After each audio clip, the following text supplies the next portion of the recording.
Alors salut tout le monde, alors aujourd'hui petite vidéo avec donc Guillaume Laprevotte au sujet de la RCP, donc la responsabilité civile professionnelle. Donc ça c'est un truc on est obligé de tous passer par là au tout début, on est tous obligés d'en avoir une, enfin en tout cas c'est vraiment les premières questions qu'on se pose au départ quand on lance notre activité. Et donc de base je voulais la faire toute seule mais je me suis dit c'est mieux de m'accompagner avec un professionnel sur ce sujet. Donc Guillaume je vais te laisser te présenter un petit peu. Bonjour à tous, donc moi je m'appelle Guillaume Laprévotte, je suis courtier en assurance et en crédit. On s'est rencontré avec Rodolphe sur les réseaux sur différents sujets justement d'assurance. Et donc j'ai commencé d'abord moi par la partie hôpital, je suis un ancien paramédical pour ceux qui me connaissent. Et j'ai basculé dans le pharmaceutique pour finalement atterrir dans le courtage en assurance. Donc j'ai un parcours toujours un petit peu atypique pour les gens, mais c'est parce que j'aime toucher à différents sujets. Et bon, aujourd'hui, principalement, je fais de l'assurance et du crédit, donc je vais pouvoir répondre à certaines interrogations sur la RCP, qui est le sujet d'aujourd'hui. Ok, et du coup tu fais ça depuis combien de temps en fait, tout ce qui est courtage? Alors, j'ai commencé en 2023 sur l'assurance et le crédit en 2025, début 2025. Ok.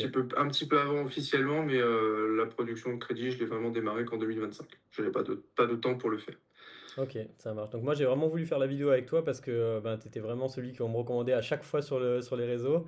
Je me suis dit, bon ben, voilà, je vais essayer de tester, j'entends tout le temps parler de lui, je vais essayer de voir un petit peu ce que ça donne. Moi de base je suis assez méfiant par rapport au courtier, enfin, je t'en avais déjà parlé, tu vois. Et franchement quand je t'ai parlé, je te trouvais vraiment hyper carré sur ce que tu disais. Donc pour faire cette vidéo, je voyais pas vraiment d'autres personnes avec qui la faire, donc je suis super content de la faire avec toi. Alors les gars, petite incrustation pour vous dire que cette vidéo est réalisée dans le cadre d'une collaboration commerciale. C'est la première que je fais sur la chaîne, donc c'est pour ça que je l'ai rajouté, j'avais oublié de le dire, je savais pas comment on faisait. Et voilà, donc pour vous prévenir, les collaborations, je les ferai uniquement pour des produits ou des services dans lesquels je crois. Je vais pas vous proposer des trucs pourris ou des trucs qui m'intéressent pas juste pour de l'argent, c'est vraiment parce que je vous recommande vraiment cette personne. D'accord? Si j'y croyais pas, je le ferai pas. Et voilà, donc ça va aider à financer la chaîne et à permettre de créer plus de vidéos. Donc voilà, n'hésitez pas à soutenir. Je vais mettre un petit QR code sur la vidéo pour que vous puissiez le contacter directement et qu'il sache que ça vient de moi. Donc n'hésitez pas à lui dire non plus que vous venez de ma part. Et voilà, donc je vous remercie. Bonne vidéo à vous. Cette vidéo, on va essayer de la faire vraiment de façon exhaustive. Bon, ça va être comme d'hab des vidéos assez longues, hein. Il y aura un sommaire dans la description et si vous avez des questions, n'hésitez pas et on essaiera de compléter au fur et à mesure comme ça. Donc, on va commencer par le premier point. Est-ce que tu peux expliquer un petit peu ce que c'est une RCP et à quoi ça sert en fait? Alors, une responsabilité civile professionnelle, la première intention de cette assurance, c'est de protéger le patient, en fait, d'un acte loupé d'un kinésithérapeute, ou en tout cas d'un professionnel, puisque en réalité, tout professionnel libéral a obligation d'avoir une RCP aujourd'hui. Pour les médicaux et paramédicaux, c'est noté dans le Code de la santé publique. Donc c'est vraiment une obligation qui est forte. On a même d'ailleurs une loi qui a été renforcée sur le sujet, qui aujourd'hui implique qu'une personne qui ne souscrit pas de RCP s'expose à un risque d'amende de 45 000 euros et un risque également d'interdiction d'exercer. Mais le rôle principal de la RCP, c'est donc de prendre en charge une indemnisation envers le patient, si on lui a fait mal par exemple, ça peut être un geste, mais ça peut aussi être tout simplement un patient qui se blesse avec une simple marche qu'il a loupée dans votre cabinet. Hmm. C'est l'accident bête, mais il faut savoir qu'on évolue dans un monde aujourd'hui de plus en plus américanisé. Pour ceux qui connaissent un peu ce monde-là, qui ont été aux États-Unis, on fait des procès pour tout et n'importe quoi parce que c'est une manière de se rémunérer. La population française a aujourd'hui une condition économique un peu difficile. Beaucoup cherchent de l'argent et donc la RCP a d'autant plus aujourd'hui d'intérêt qu'hier Hmm. parce qu'on en vient à ce monde où tout est prétexte à coller un procès. On peut même demain être exposé à un patient qui fait semblant de tomber dans un cabinet, et oui, ou qui va se plaindre de douleurs qu'il avait en réalité déjà pour porter la responsabilité sur le kinésithérapeute qui va devoir demain l'indemniser. Et donc la RCP va à la fois prendre un rôle d'indemnisation, mais Hmm. surtout, elle va intégrer d'autres garanties dont on parlera peut-être tout à l'heure pour justement protéger le kinésithérapeute de cette situation-là, Hmm. qui peut vite être chronophage et surtout toxique. Hmm. Ouais, c'est ça, c'est clair. Ok, d'accord. Et donc on est tous obligés d'en avoir une en fait, qu'on soit libéral, qu'on soit salarié, tu vois, qu'on soit remplaçant, qu'on soit titulaire, assistant, peu importe, on est obligé d'en avoir une. C'est vraiment. Tout le monde, à partir du moment où il y a une manipulation de patient, vous devez en avoir une. Alors le libéral, il en a une à son nom, celui qui est salarié, il y en a une sur le cabinet. Et là où il faut se méfier, c'est qu'il y a effectivement des cabinets qui sont assurés par une RCP qui assure le cabinet et pas le domicile.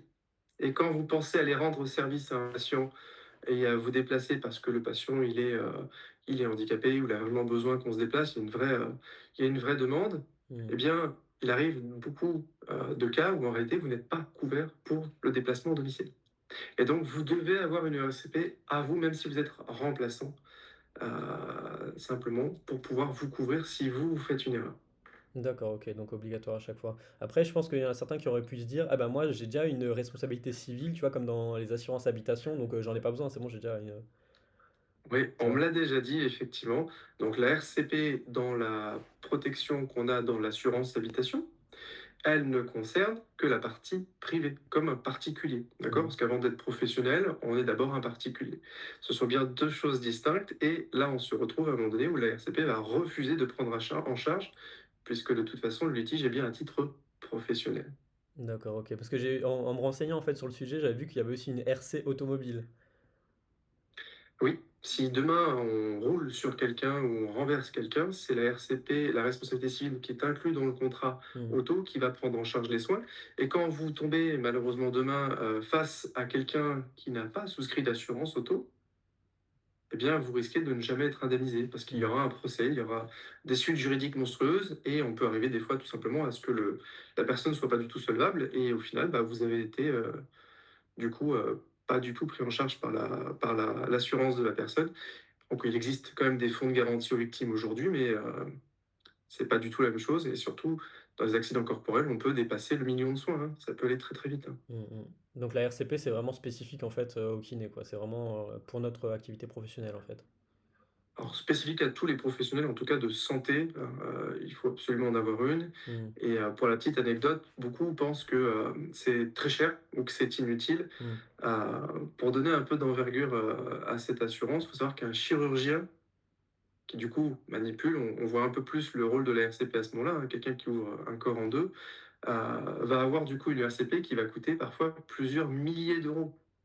Et on peut aller sur des sommes très très élevées, plusieurs dizaines de milliers d'euros sur une RCP. Par an, quoi. Il faut payer par an, tout à fait. Ah oui, d'accord, Alors, on n'est ok. pas sur les mêmes chiffres d'affaires, Hmm, hmm. mais évidemment, il y a beaucoup plus de risques pour quelqu'un qui fait des opérations à cœur ouvert de blesser et de blesser de manière beaucoup plus grave qu'un kinésithérapeute. Mais on a des kinésithérapeutes qui ont par exemple aussi des fonctions d'ostéopathie, Hmm, hmm. d'accord? Parce que c'est une activité hybride et que l'activité hybride, j'en suis le premier à promouvoir ça. Mais on peut avoir demain des gestes en ostéopathie qui vont être beaucoup plus à risque Hmm, hmm. que des activités d'exercice faites avec le patient. Hmm. Avec le patient. D'accord, ouais. Donc ça en fait, c'est vraiment pas pour toutes les professions, mais certaines professions réglementées. Je crois que j'avais vu, bah, du coup, les kinés, chirurgiens, comme tu disais, les avocats, tout ça, en fait, c'est des professions qui sont obligées d'avoir une RCP, en fait, quoi. Oui.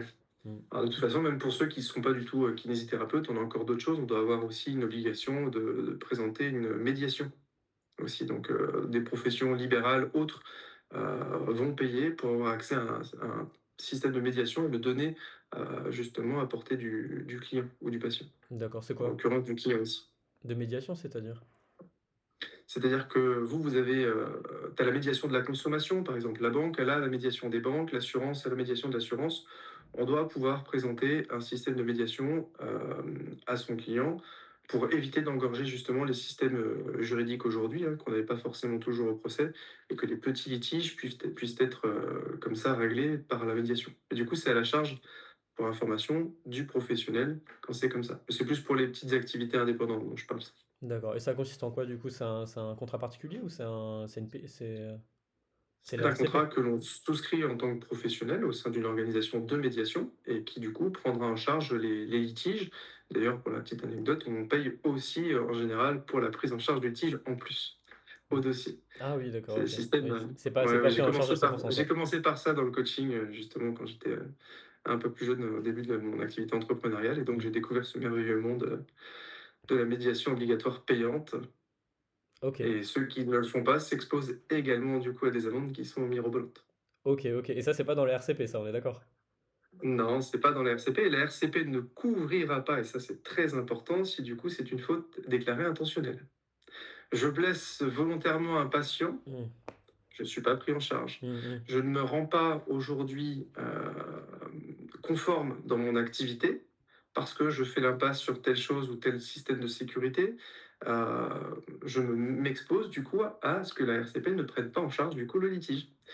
Et le premier axe que prend l'assureur quand on déclare un sinistre, et c'est de notoriété publique, je pense aujourd'hui pour tout le monde, c'est d'abord comment je fais pour ne pas payer mon assuré. Oui, oui, bah, oui. Ah, ils font en Et sorte si de tout pas est payer, mais c'est conforme, je normal. suis Mmh. obligé de payer, je paye. Mais Mmh oui, mh. C'est ça, ouais. on se rend bien compte, on recroisera des sujets de prévoyance ensemble.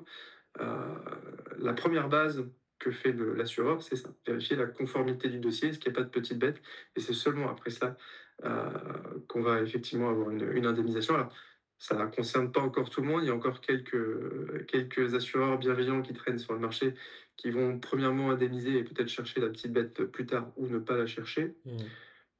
Mais malheureusement, il y a eu tellement de détournements des assurances que maintenant tous les Oui. assureurs sont forcément méfiants et Ils se protègent aussi, donc quoi, on d'une en certaine vient, façon, ça se comprend, voilà, quoi, ouais. Mmh. tout le monde se protège. Mmh.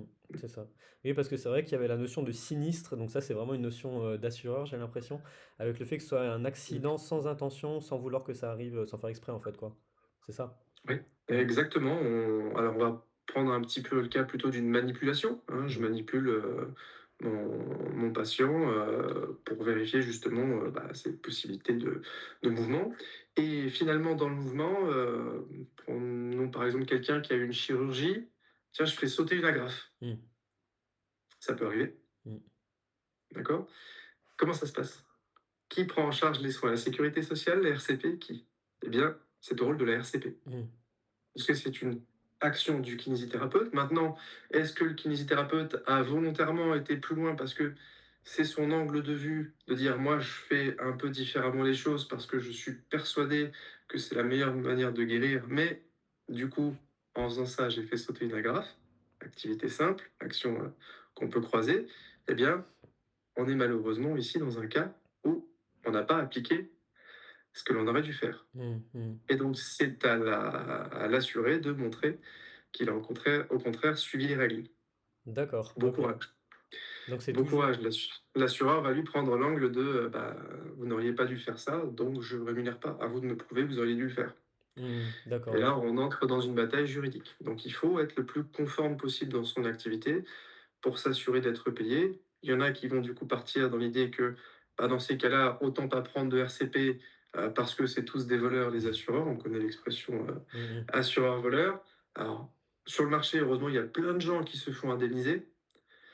On va voir du coup beaucoup la notoriété sur les réseaux de tel et tel assureur, les avis Google et tout ça. Aucun assureur n'a bonne presse.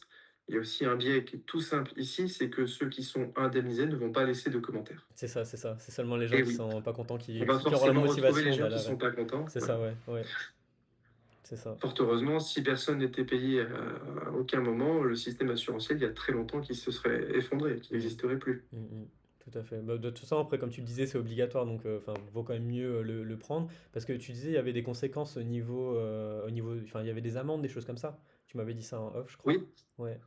alors effectivement, alors, il y en a qui vont vous dire, comme je crois sur les réseaux, moi je prends pas telle assurance, je prends pas telle assurance parce que j'en ai pas besoin, je tomberai jamais dedans. Mmh. Bon, la RCP, elle est obligatoire. Vous devez en avoir une. Si vous en avez pas, c'est un risque effectivement d'amende de 45 000 euros, Mmh. interdiction d'exercer. On peut aller jusqu'à l'interdiction totale et définitive d'exercer. Ça peut aller très loin, mais ça ne s'arrête pas là.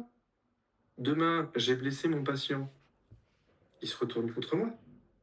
Non seulement je prends l'indemnisation à faire de ma poche, mais en plus, je prends l'amende. Comment est-ce qu'on vous retrouve à ce moment-là? C'est toujours l'idée de passer à travers les gouttes. Personne ne va venir vous contrôler réellement si vous avez votre RCP. Mais le jour où vous avez un patient qui chute dans le cabinet, c'est là qu'on va vous trouver. Mmh, mmh mh. Oui. Et oui. Ouais, c'est ça, c'est vraiment en Et cas de d'ailleurs, problème où il y a tout qui te tombe dessus, quoi. C'est le fait de voir que t'as pas d'RCP voilà. et en plus le fait de devoir tout payer Et ouais. oui. Mmh. Et une chose que pour moi-même avoir affaire à des kinés à titre personnel, hein, on a tous besoin d'un kiné dans sa vie à un moment donné, c'est que la RCP, elle doit être affichée quelque part. Elle doit être mise à la disposition du patient pour qu'il s'assure que vous soyez bien couvert avant d'être manipulé. Mmh. Ça, je savais pas du tout, ouais. Mmh. Ouais, on pense même pas d'ailleurs à le demander à un chirurgien, hein. On pense que tout le système est bien fait, mais moi qui suis dans les assurances, je poserais la question. Ah ouais? À chaque fois que tu vas voir un pro de santé ou quoi, tu dis: «Est-ce que vous avez bien votre RCP et tout?» Mais d'un côté, c'est Mais bien, oui, hein, tu c'est raison. important. Ouais, c'est vrai, en vrai, il faudrait qu'on le fasse tous, mais ça, c'est presque une déformation professionnelle, on va dire, pour le coup, mais t'as raison, en vrai. Ouais, alors sur un kinésithérapeute, les dégâts sont moins importants, mais seraient, je pense, moins importants Mmh. qu'un chirurgien. Mais sur un chirurgien, on se rend pas compte de la question. Ouais, Mais si, ouais. Mmh. quel est le plafond d'indemnisation de sa RCP? Mmh, mmh, Eh oui, mmh. si son plafond c'est 1 million d'euros et qu'il y a 2 millions de soins parce qu'il faut implanter un cœur en urgence et qu'il y a des soins à vie à faire, bah, après 1 million, qu'est-ce qui se passe? Mmh. Mmh. Bah, c'est plus la RCP qui paye, donc vous devez vous retourner derrière. Contre qui? Mais contre le chirurgien. Pareil pour le kiné, si le plafond est insuffisant parce qu'on a fait une économie sur les plafonds, parce que ça permet de payer moins cher ses RCP, et on sait que dans les assurances, on aime bien gratter les niveaux de garantie pour payer le moins cher possible parce que ça Mmh. sert à rien. Une fois que le plafond est épuisé, c'est de votre poche. Ah ouais. OK. Et oui, mais ils vont Mmh. pas arrêter, on va pas arrêter de payer l'assuré en disant, bah, moi, mon assurance, le plafond a été consommé. Non. Mmh, mmh mh. S'il y a des soins, vous devez pouvoir prendre en charge l'intégralité des soins. Donc, on a effectivement des différences des fois de tarifs qui sont liées au plafond. D'accord, OK, ça Et c'est bien bon à aussi. savoir. Mmh. C'est bon à savoir. Parce que oui, j'avais vu donc qu'il y avait donc sur sur sur les accidents, il y avait trois types de dommages. Donc il y avait des dommages matériels, immatériels et corporels en fait. Oui, dans les RCP, vous pouvez tout simplement des fois faire tomber le téléphone du patient. Ça peut arriver, il est posé sur le coin de table, vous retournez avec votre matériel, vous le faites tomber, vous le cassez. Bah, c'est votre RCP qui prend en charge les réparations. D'accord, donc ça c'est un dommage matériel pour le coup, quoi. Tout Corporel, à c'est fait. l'exemple que tu avais Lui, donné avant avec les agrafes, pour le coup. ouais, corporel, bah, techniquement, je fais faire un mouvement à mon patient et finalement, bah, je lui déboîte l'épaule. Ça Hmm, peut, bon, on arrive sur des cas extrêmes, mais hmm, on peut arriver aussi sur des conseils d'exercice. D'accord? Prenez la barre, faites ce mouvement-là, l'épaule, pour une raison qu'on ignore, pour une pathologie qu'on n'a pas vue, on blesse finalement le patient en lui faisant faire l'exercice, on est responsable. hmm, hmm, Vous êtes guide dans la prestation et il y a des choses que vous ne pouvez pas voir venir. Vous pensez que hmm, vous passerez à travers les gouttes, mais le problème, c'est jamais vous. On dit hmm, que l'enfer, c'est les autres, ça porte bien son nom justement, cette expression, dans l'assurance. hmm, C'est que le risque, en réalité, il vient rarement de vous. hmm, hmm, Parce que vous êtes consciencieux, vous faites énormément de formations, mais le problème, il n'arrive pas en face. Il n'arrive pas de votre chef, il arrive en face de vous, il passe la porte du cabinet, il rentre, et il est là votre problème. La protection juridique également qu'on peut retrouver dans la RCP, elle va aussi assurer le cabinet contre des litiges extérieurs. Combien de kinésithérapeutes sont implantés dans un immeuble d'habitation avec des digicodes, des choses comme ça qui sont à un moment donné surutilisées. Donc vous avez un digicode où il faut rentrer un code pour rentrer chez les particuliers, hmm, puis pour rentrer chez le kiné, il faut sonner. Quelqu'un qui veut rentrer dans la résidence, à votre avis, il fait quoi? Il appuie sur la sonnette du kiné. hmm, Il est mal intentionné, personne ne n'ira le filtrer. hmm, hmm. La personne fait des dégâts. Qui est responsable? C'est le kiné? Le kiné. Et oui, le flux derrière d'entrée n'est plus sécurisé à cause du kiné. Donc, le syndicat de copropriété va attaquer qui? Pas une personne qui habite la résidence au hasard. On va d'abord aller voir monsieur ou madame le kiné. Ah oui, d'accord, ok. Et oui, et c'est là, du coup, la responsabilité civile, elle va avoir aussi un rôle derrière de prise en charge et de protection du kiné face à ce type de situation. Hmm, On peut aussi avoir une protection dans les RCP, et ça, aujourd'hui, vu la conjoncture et comment ça se passe, j'invite aussi les gens à vérifier qu'il y a bien une prise en charge de tout ce qui va être litige sur les réseaux, tout ce qui va salir la réputation du kiné, sur des avis Google, même sur des réseaux Facebook, des choses comme ça. Parce que demain, quand un kiné s'installe trop proche d'un autre, malgré toute la bienveillance que l'on doit trouver dans la profession, il y a des gens qui sont moins honnêtes que d'autres et qui peuvent aller justement mettre des mauvais avis pour pouvoir récupérer la patientèle. On voit des choses assez inquiétantes qui se produisent. Et donc, quand on démarre, on a l'impression que le monde est tout rose. hmm, hmm. Malheureusement, la réalité est tout autre. On en a plein d'exemples sur les réseaux. Et donc, il faut absolument protéger le patient, mais penser à se protéger soi aussi Hmm, hmm. au travers de cette assurance. D'accord, ouais. Ça, j'avais entendu parler de cette assurance-là. C'est une assurance en e-réputation, quelque chose comme ça, je sais plus.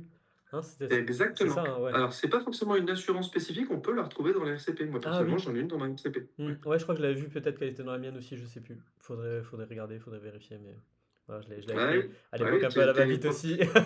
Donc c'est pour ça que je me suis dit.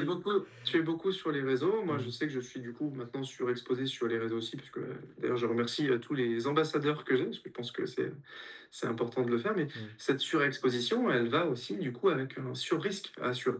hmm, hmm, hmm, Donc, j'ai effectivement pris une garantie derrière pour l'irréputation, c'est très important. hmm. Tout à fait. Et juste pour le dernier exemple, donc on avait dit l'exemple matériel, corporel, et l'exemple immatériel. Enfin, qu'est-ce qu'on pourrait causer comme dommage immatériel? J'ai vu que c'était immatériel ou moral, mais qu'est-ce qu'on pourrait causer comme dommage, par exemple, à un patient? Je sais pas si. La réputation, tout simplement. Alors, ça va dans le sens patient, patient vers kiné, mais aussi kiné vers patient. On peut demain avoir de la diffamation, on peut avoir pas mal de choses. D'accord. Un kiné, ça parle, vous Hmm, discutez avec vos patients. hmm, Bon, un peu dans un moment de faiblesse, on raconte quelque chose d'un autre patient, ça reste du domaine privé, on peut avoir ce type de situation. Je prends un exemple tout simple, vous accompagnez monsieur et madame, madame est enceinte, elle vous le dit, parce que vous êtes obligé de le savoir dans la hmm, prise en charge, mais monsieur ne le sait pas. Ça peut être une anecdote. hmm, hmm. Est-ce que c'est une situation impossible? Bien sûr qu'elle est possible. L'enfant n'est pas de monsieur. Imaginez le truc. Vous sortez, à un moment donné, à monsieur et que madame, finalement, vous félicitez. Hmm, hmm. Vous pouvez être exposé sur ce type de risque. D'accord, ok. Et Oui, parce que là, là, pour le c'est coup, pas du matériel, c'est pas du corporel, on est dans la troisième garantie. d'accord, ok, ok, Ok, alors là, tous ok. les kinés vont commencer à avoir peur sur ce qu'ils disent, Ouais, c'est mais clair. en fait, effectivement, il faut filtrer. Et comme vous êtes pris dans un jeu où souvent dans l'accompagnement, il faut avoir une vraie relation du coup avec le patient et ça Hmm, facilite beaucoup le soin. hmm, Des fois, vous êtes trop pris dans la discussion et vous êtes concentré sur votre acte. Et finalement, bah, il y a une information qui échappe, c'est humain. Euh, bon, c'est, je pense, le cas le plus rare de prise en charge, mais hmm, il vous suffira de tomber une seule fois dans le sujet pour avoir du coup pas mal de dégâts derrière. tout à fait, tout à fait. Ouais, c'est vrai que tout le monde va partir de la vidéo en étant complètement parano, tu vois. Mais bon, c'est pas le Ah, but. des situations, il y en a plein, mais Hmm, oui, le cas de madame enceinte et monsieur le sait pas, et puis finalement, c'est pas monsieur le père, on peut le voir. Alors, hmm, très honnêtement, je pense pas que derrière, ça aille jusqu'à attaquer le kiné. Madame va plutôt essayer de s'échapper comme elle peut du système, mais monsieur, il peut être aussi, s'il n'arrive pas entre guillemets, à encaisser, quoi. à Hmm, rejeter ses émotions quelque part, hmm. vous pouvez tout à fait être mis dans la boucle, hein. D'accord. Putain, c'est fou. Et puis si les dégâts sont conséquents et qu'on a quelqu'un de très procédurier en face, ça peut être le kiné tout simplement qui est mis en cause. Ou imaginez que c'est pas vrai. Hmm, hmm. Ouais, ça, On ouais. vous a raconté n'importe quoi, vous sortez le truc, ça part en tête d'épingle. Voilà, c'est des situations un peu humoristiques, mais Hmm, c'est des situations, moi je crains qu'on commence à se rendre compte que ça existe de plus en plus et on va vers ce modèle-là. On connaît le MeToo, hein, on connaît plein de choses là-dedans. hmm, Bah tiens, voilà un exemple du dernier cas. Vous touchez une patiente hmm, un peu trop proche du sexe, par exemple, pour une manipulation d'une cuisse ou d'une jambe, vous avez le mari derrière qui vous attaque. hmm, hmm. Ouais, On est dans le dernier cas. c'est On n'est vrai. pas dans un problème, on n'est pas dans un souci corporel, on n'a pas blessé la patiente, on n'est pas dans du matériel, on n'a pas cassé son téléphone, on est dans l'immatériel. C'est ça. Donc c'est vraiment en fait des dommages que nous, on va causer aux patients et pas des dommages qu'un patient pourrait causer chez nous, tu vois, je veux dire. Maintenant, imaginons qu'il y a un patient qui vient chez C'est nous, du moral. De Mm. quoi c'est? C'est du moral. C'est ça, mais ce que je voulais dire en fait, c'est plus dans le cadre de l'encadrement de la RCP que tout le monde comprenne bien.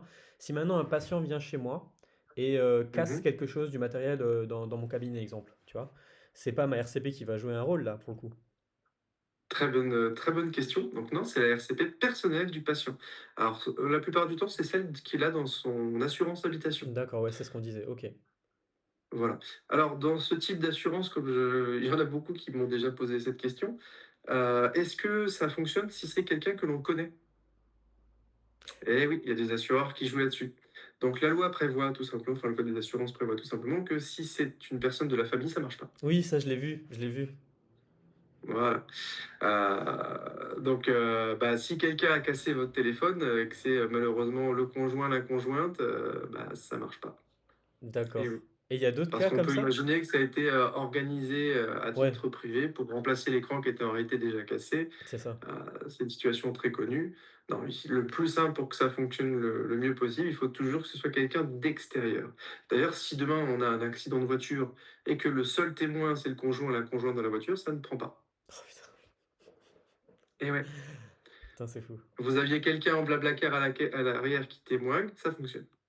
OK, OK? d'accord, c'est bon à Et oui, savoir, ouais. parce qu'on sait bien que, en famille, on peut toujours s'arranger sur les témoignages, malheureusement.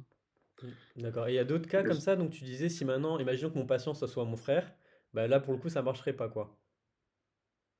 Celui qui casserait quelque chose. Mais est-ce qu'il y a d'autres cas? Parce que là tu disais le lien de famille, on va dire, est-ce qu'il y a d'autres, Alors, paramètres comme ça? quand c'est frères et sœurs, ça va dépendre, je pense, de l'assureur. Mais quand c'est des liens directs de conjoint, conjointe, là, c'est sûr, Que ça passe pas quoi?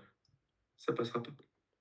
Ou OK. alors vous avez un assureur en or, faut le garder, mais en général, il loupe pas ce genre de données, surtout quand il y a les mêmes noms de famille, Mmh mh. c'est assez simple à voir. OK et Alors, il dis-moi? arrive que ce soit pas le même nom de famille et que l'assureur ne prouve aucunement le lien.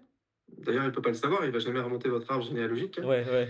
Ah, Mais par contre, attention, ne pas le déclarer, ça peut relever d'une fraude à l'assurance. Et là, on s'expose à des choses beaucoup plus graves. On peut effectivement ne jamais être détecté. On peut aussi avoir quelqu'un dans son entourage, on a un peu frustré à un moment donné, qui a décidé de nous embêter et avoir une dénonciation. ah oui d'accord, putain ouais, ça peut aller loin, ça peut Et aller oui, loin. je rappelle que la délation en France est interdite, bien sûr, Mmh. mais Ouais, si l'assureur, l'information lui, passe, il s'en fiche, il prendra l'information. c'est ça. Et pour, les domiciles, c'est pareil? Donc maintenant si j'ai ma RCP, si je vais à domicile chez les patients, je casse quelque chose chez lui ou, je lui cause des dommages, c'est pareil, je suis assuré aussi quoi, ça, il y a pas une clause particulière, C'est le dommage matériel, tout à fait. toujours dans le cadre de On y mon va, activité, ouais. on casse une poignée de porte, on peut imaginer aussi avoir pas mal de pièges dans sa vie comme ça, hein, Mmh. un patient, un peu psychiatrique, vous allez en croiser, Mmh. qui dit finalement que le vase, Louis XIV qu'il avait sur la commode, c'est vous qui l'avez cassé en le manipulant.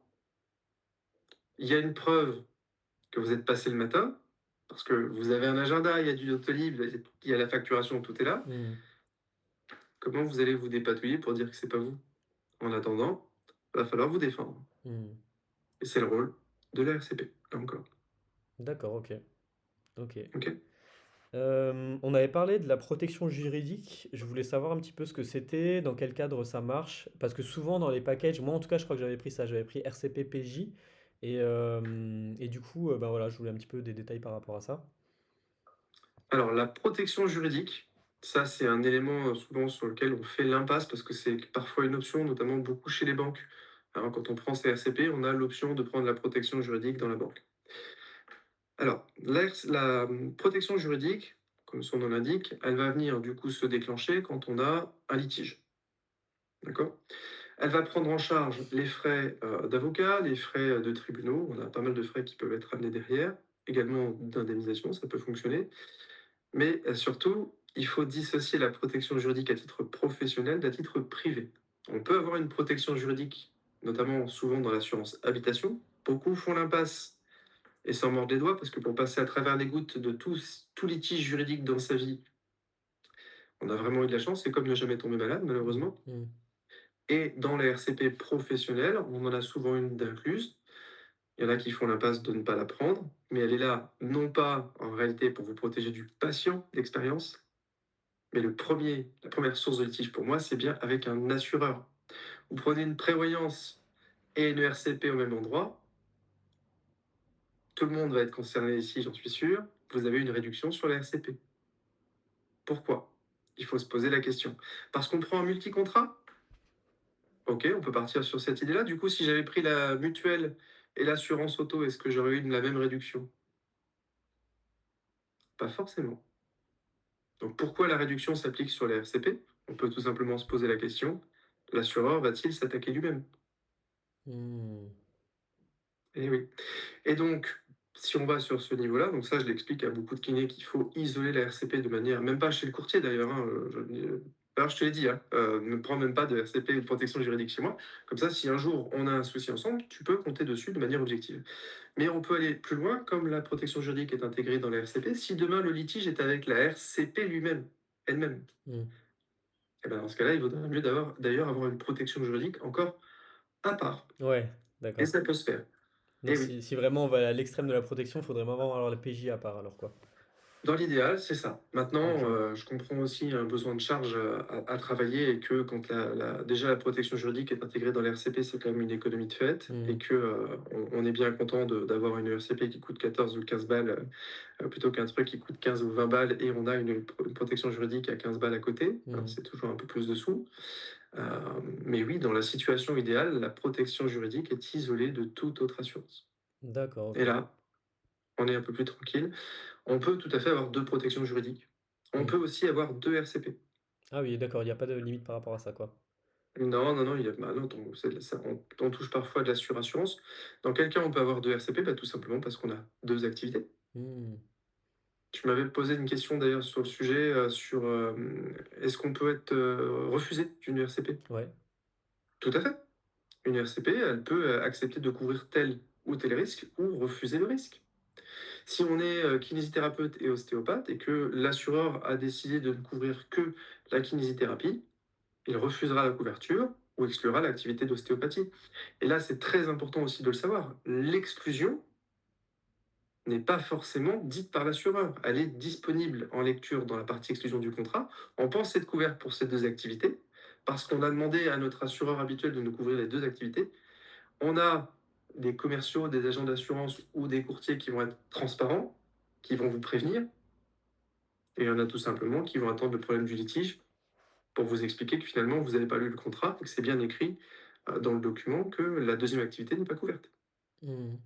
D'accord, ouais. Et Mais vous avez, quoi qu'il arrive, signé ce document. Donc bon oui, donc il est courage pour censé être expliquer que c'est lu un défaut et de conseil. c'est ça, ouais, c'est clair. Mais c'est ça que tu me disais, l'intérêt, en fait, de prendre un courtier, c'est d'avoir quelqu'un vraiment de neutre qui va vraiment pouvoir expliquer les choses de façon, claire, pas comme un assureur qui va pas forcément énoncer les choses parce que c'est pas dans son intérêt, en fait, de tout détailler, quoi. Donc ça, c'était l'avantage de prendre vraiment un courtier qui va vraiment pouvoir, tout présenter, quoi. Ah, je vais prêcher du coup pour ma paroisse, évidemment, on sort un petit peu de l'objectivité, mais le devoir de conseil, ce qu'on appelle le devoir de conseil, qui est un document normalement écrit qui accompagne le contrat, hein, qu'on retrouve aussi normalement chez l'assureur, il n'est pas le même entre un assureur et un courtier. On ne nous demande pas les mêmes choses. Mmh. Nous, on nous demande d'analyser un marché et de proposer une solution adaptée, parce qu'on a accès à différents assureurs. D'ailleurs, on a aussi malheureusement des courtiers parce qu'ils sont surrémunérés sur un assureur, qui n'ont qu'un seul assureur. Mmh. C'est plus du courtage, on Mmh. est bien d'accord. Donc, le principe même du courtage, c'est de pouvoir proposer différentes solutions avec plus ou moins d'adaptation à la situation du client. Mais on n'attendra pas la même chose d'un courtier, dans son devoir de conseil, qu'un assureur qui n'a qu'un seul contrat à vendre. Ce sera forcément le meilleur du monde. Mmh. Mmh. Oui, c'est ça, c'est ça. Donc, en théorie, en différence de position, quand on écoute le discours de l'un et l'autre, on va retrouver plutôt un discours plus commercial chez un assureur, et c'est pas mauvais. C'est parce que ça fait partie de sa fonction. Il a un devoir de défense de la marque. Mmh mh. Donc, il va avoir un discours un peu plus commercial. Il va insister d'ailleurs beaucoup plus sur les forces d'un contrat. Mais en réalité, en assurance, s'il y a bien une chose qu'il faut lire, c'est la partie exclusion, pas la partie force. Mmh mh. Du même principe, si dans les exclusions, il n'y a pas votre activité, vous êtes forcément bien couvert en face. C'est plus facile du coup de le voir dans ce sens-là que de se dire bon bah ça couvre parfaitement mon activité de kinésithérapeute, c'est d'ailleurs écrit en gros sur le contrat, Mmh. mais je n'ai pas été voir dans la partie exclusion, la partie ostéopathie n'est pas couverte. Mmh mh. J'ai des kinés acupuncteurs, ça j'en ai croisé. Et il y en a beaucoup qui pensent que l'acupuncture est couverte parce qu'ils sont toujours chez le même assureur depuis des années et qui Mmh. fera un effort parce qu'ils le connaissent. Mmh mh mh. C'est très important de comprendre que entre le courtier ou l'assureur là-dessus, quand vous avez un problème, c'est d'abord avec l'assureur. Mmh. Et quand vous avez un problème avec l'assureur, c'est pas l'assureur de proximité que vous connaissez, votre agent. Votre agent n'applique pas les garanties du contrat, comme des fois ils le prétendent. C'est un juriste en face. Il prend le contrat, il regarde ce qui est écrit dedans, quel que soit ce qui a été dit entre vous et l'agent d'assurance ou le commercial ou le courtier, ça va être à vous de prouver le défaut de conseil. Mmh. D'accord, ouais. Il y a des courtiers qui travaillent sans devoir de conseil écrit, on en voit encore, malgré les recommandations de l'autorité de contrôle. Vous pouvez, à ce moment-là, vous retourner contre le courtier et le médiateur des assurances, qui est le premier acteur dans ce cas de litige, dira toujours la même chose, le doute profite à l'assuré. Mmh. Il faut juste savoir que ça existe et bah, comme tu le sais, je récupère pas mal d'affaires aujourd'hui, à titre gracieux ou que j'accompagne parce qu'il y a eu des litiges comme ça. Mmh. C'est très facile en réalité de faire tomber un courtier Mmh. pour défaut de conseil Mmh mh. Oui, tu m'en et avais ça, les gens ne parlé. savent pas. Tu m'en avais parlé. Les gens ne savent pas. Mmh. Mais c'est ça qui est difficile, enfin, c'est ça qui fait que de base, moi, je t'avais dit que j'étais méfiant par rapport aux courtiers parce que moi, j'avais l'impression qu'en fait, ben, c'était pas un avis objectif, tu vois. Ils allaient pas me conseiller par rapport à ce qui me correspondait à moi et ce qui allait dans mon sens à moi et que ça Mmh. allait être tout de suite orienté vers le contrat ou le produit, donc il allait plus les rémunérer ou le plus les avantager eux, tu vois. Donc Tout à moi, fait. avec toi, ce qui a fait que je t'ai fait confiance, c'est que tu me justifies tout, tu m'expliques tout et voilà, ben, c'est pour ça qu'on se retrouve à faire une vidéo ensemble, hein. Mmh. Il faut savoir que du coup, le courtier, en obligation, il doit proposer différentes solutions. Si déjà on se dit qu'on est courtier et qu'on n'en propose qu'une, Mmh. ça doit alerter. Mmh mh. Alors, il y a bien des situations, ça m'est déjà arrivé de proposer qu'une seule situation, une seule solution, notamment par exemple en prévoyance, parce qu'au niveau médical, on sait qu'il n'y a qu'un seul assureur demain qui a une chance de prendre. Et d'ailleurs, on s'aperçoit assez souvent que même à l'issue de cette solution, bah, l'assureur, malgré que c'était le plus bienveillant, il refuse. Et donc, on sait qu'il n'y a pas d'autres solutions sur le marché. Ça peut arriver dans des cas très spécifiques, mais qu'on est capable de justifier. D'ailleurs, on le trace normalement toujours par écrit, que ce soit dans un devoir de conseil écrit, un format PDF à part, ou que ce soit dans un mail ou un SMS. Mmh. Tout écrit, justement, protège ensuite l'assuré. Donc, quand vous avez des discussions avec un courtier, un agent d'assurance ou même une profession de conseil ou une banque, demandez un écrit. Toujours. Mmh. Et là, vous vous rendrez compte si la personne en face, elle est sérieuse, ou au contraire, c'était du discours commercial oral. Et dans ces cas-là, on se rend compte pas mieux. Je prends le cas, par exemple, de l'assureur qui va vous dire ça, ne le dites pas dans la déclaration, on s'en fiche, ça se verra pas. Demandez un écrit. Mmh mh. Vous verrez qu'en face de vous, il n'y a plus personne. Mmh mh mh. La banque promet quelque chose, demandez un écrit. Vous verrez qu'en face de vous, il n'y a plus personne. Elle vous dit que l'assurance emprunteur est obligatoire avec le crédit. Demandez-lui un écrit, c'est illégal.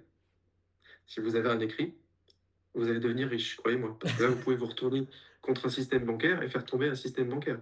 La DGCCRF, la répression des fraudes, tombera dessus, clairement. Évidemment, ils sont tous formés à ne pas laisser d'écrit sur ce genre de bêtises. Voilà. Mmh. Mais demander un écrit, c'est se sécuriser. Les paroles s'envolent, les écrits restent. Tout à fait, tout Ça à s'y fait. prête, ça s'y prête, ça s'y prête bien, tout à fait. J'y pensais bien. Et c'est pour ça que le devoir de conseil a été créé d'elle. D'accord. On le retrouve également chez les comptables, pour la petite info. OK, OK. Ah, on apprend plein de trucs dans cette vidéo. Ça va être intéressant de parler de la PJ, de la RCP PJ, mais pour le coup, c'est très intéressant, franchement, ouais. Comme dans tout métier, il y a des bons comptables, il y a des moins bons comptables, il y a des bons courtiers, des moins bons courtiers. Comme on Mmh. a aussi chez les kinésithérapeutes, il faut le savoir, il Tout à ne fait, faut pas se leurrer, hein. tout Il à y en a fait. qui sont extrêmement soigneux et il y en a qui sont dans une période transitoire de leur vie, malgré des années, et qui s'en vont et bon, parce qu'ils arrêtent l'activité, vont être un petit peu moins attentifs ou Mmh. moins soigneux ou même complètement se fichent du résultat. Mmh. On a de tout dans tous les métiers. Tout à fait, ouais, je suis d'accord avec toi. Je voulais savoir, juste pour revenir à la PJ, donc bien comprendre comment ça marche.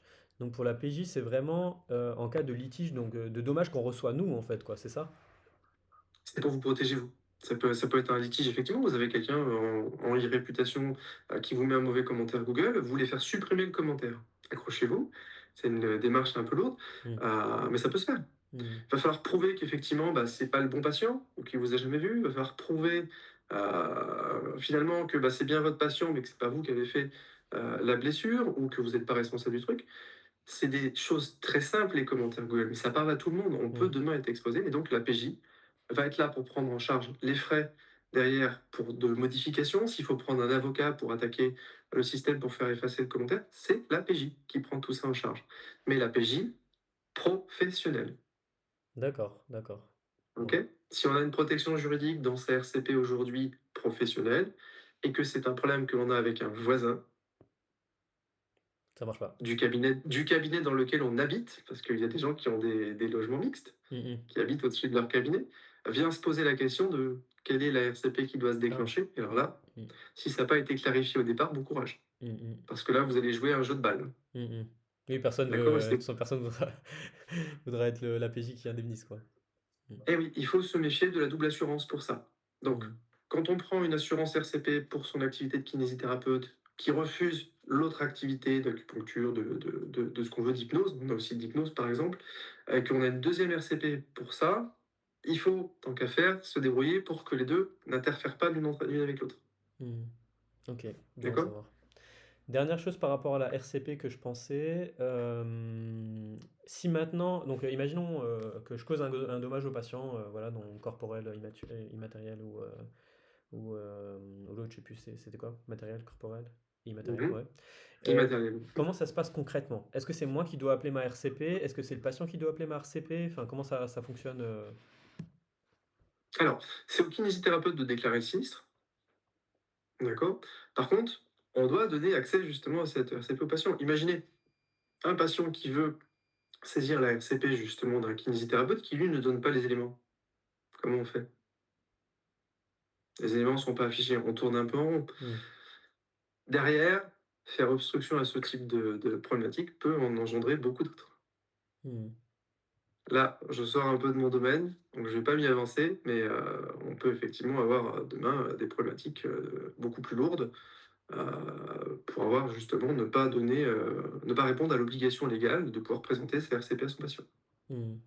D'accord, ok. Il y en a qui vont faire obstruction parce que comme ça, ils se disent que ça va fatiguer le patient, qu'à un moment donné, il va lâcher. Hmm, À mon avis, quand quelqu'un a ce type de litige, avant qu'il vous lâche, moi, je miserais pas dessus, hein. hmm, hmm, Ça peut justement faire boule de neige et aller sur beaucoup plus lourd, voire même des patients qui peuvent péter les plombs, hein, hmm, pour des choses toutes simples. Donc il vaut mieux être conforme, il vaut mieux être simple, afficher votre RCP dans votre cabinet. Ça fait professionnel, hmm, ça rassure le patient et en cas de litige, ça simplifie les choses et quand on est de bonne foi, on est toujours un peu mieux perçu, ne serait-ce que devant une médiation des assureurs ou devant un procès. hmm. Ouais, tout à fait, c'est vrai que ça va prendre en compte aussi. D'accord? Hmm, Et oui, ça vous met dans une position un peu plus de force en cas de problème. hmm, Même si en réalité, on a l'impression que ça peut déclencher plus de litiges, pas du tout. hmm. D'accord. Donc là maintenant, imaginons je casse les lunettes de mon patient, j'appelle ma RCP, je lui dis oui, en fait là je viens de casser les lunettes de mon patient, et après je dois faire quoi? Je dois envoyer les photos des lunettes, je dois faire des trucs, enfin comment ça... Juste savoir un peu le L'RCP, processus global quoi. vous devez déclarer le sinistre et ensuite l'RCP prendra contact avec le patient Ah, et et après c'est eux déclenchera qui le gèrent avec dossier. le patient, ouais. Oui, oui, c'est pas vous qui allez envoyer la facture des lunettes et ainsi de suite. Ah oui, ok. Alors, je pense que ça doit quand même exister dans toutes les RCPI, il doit peut-être y en avoir qui travaillent comme ça. Hmm, Mais en théorie, non, encore plus de simplicité. Ensuite, elle prend contact avec le patient euh, et ensuite, lui enverra du coup la facture en prise en charge des lunettes, tout à fait. Est-ce d'accord. que c'est à la sécurité sociale de prendre en charge? Eh ben, pas du tout, Hmm. évidemment. Oui, oui, ça, Hein, ça, c'est un achète cas ça. complètement différent, ouais. Ok, d'accord. C'est Bon deux bah, choses différentes. Ouais.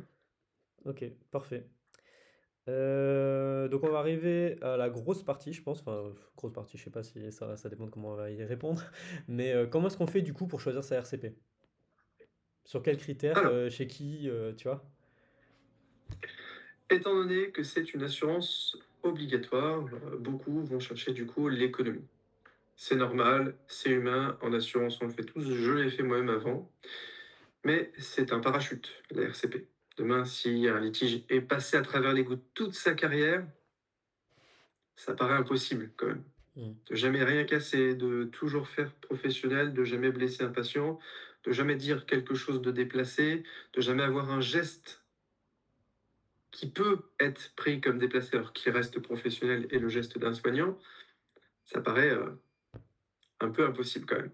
Donc le choix va se faire déjà sur il faut se poser la question de votre activité. Est-ce que je fais uniquement de la kinésithérapie? Est-ce que je fais d'autres activités dans ce cas-là? Si je fais d'autres activités, il faut que mes RCP prennent en charge toutes les activités ou que j'ai de RCP, ou 3 ou 4. On connaît, hmm, on souhaite bien du bonheur à tous ceux qui cumulent plusieurs activités. On a des kinés qui ont plein de trucs, qui font plein de trucs. Mais il faut vraiment se blinder sur les RCP. Pour s'en assurer, d'ailleurs, pour ceux qui ne veulent pas s'embêter, vous faites un écrit à l'assureur pour déclarer votre activité. Et vous demandez toujours est-ce que c'est couvert dans la question. Parce que si vous dites juste, bah voilà, maintenant je me lance aussi dans l'ostéopathie, vous l'envoyez à l'assureur, il ne vous répond pas, dans son contrat c'est marqué qu'il exclut, hmm, vous êtes coincé. Par contre, si vous envoyez du coup l'écrit en disant, pouvez-vous me confirmer s'il vous plaît que je suis bien couvert pour cette activité, il ne répond pas, il s'est mis en défaut. hmm. D'accord. D'accord? C'est pour ça qu'il faut faire des écrits, c'est très important. Donc d'abord, est-ce que l'activité et toutes les activités que je fais sont couvertes par la FCP? Ça, c'est le premier point. Ensuite, on a évidemment une question de tarif. Une ERCP, ça peut très vite coûter 8 euros, comme ça peut en coûter 20, comme ça peut en coûter beaucoup plus. Mmh. Donc, choisir la RCP qu'on nous a recommandé comme ça sur les réseaux, c'est un collègue, c'est un ami, c'est un frère ou c'est quelqu'un qui travaille dans les assurances qui m'a dit: «Viens chez moi, je vais te faire la meilleure RCP qui existe». Mmh. Même les comités étudiants ou les bureaux étudiants, souvent, ils recommandent une seule RCP parce qu'ils sont en partenariat, tu vois? Ou des choses comme ça, Tout à fait. tu vois? Donc on a les syndicats, par exemple, proposent, en général des RCP qui sont négociées. Mmh.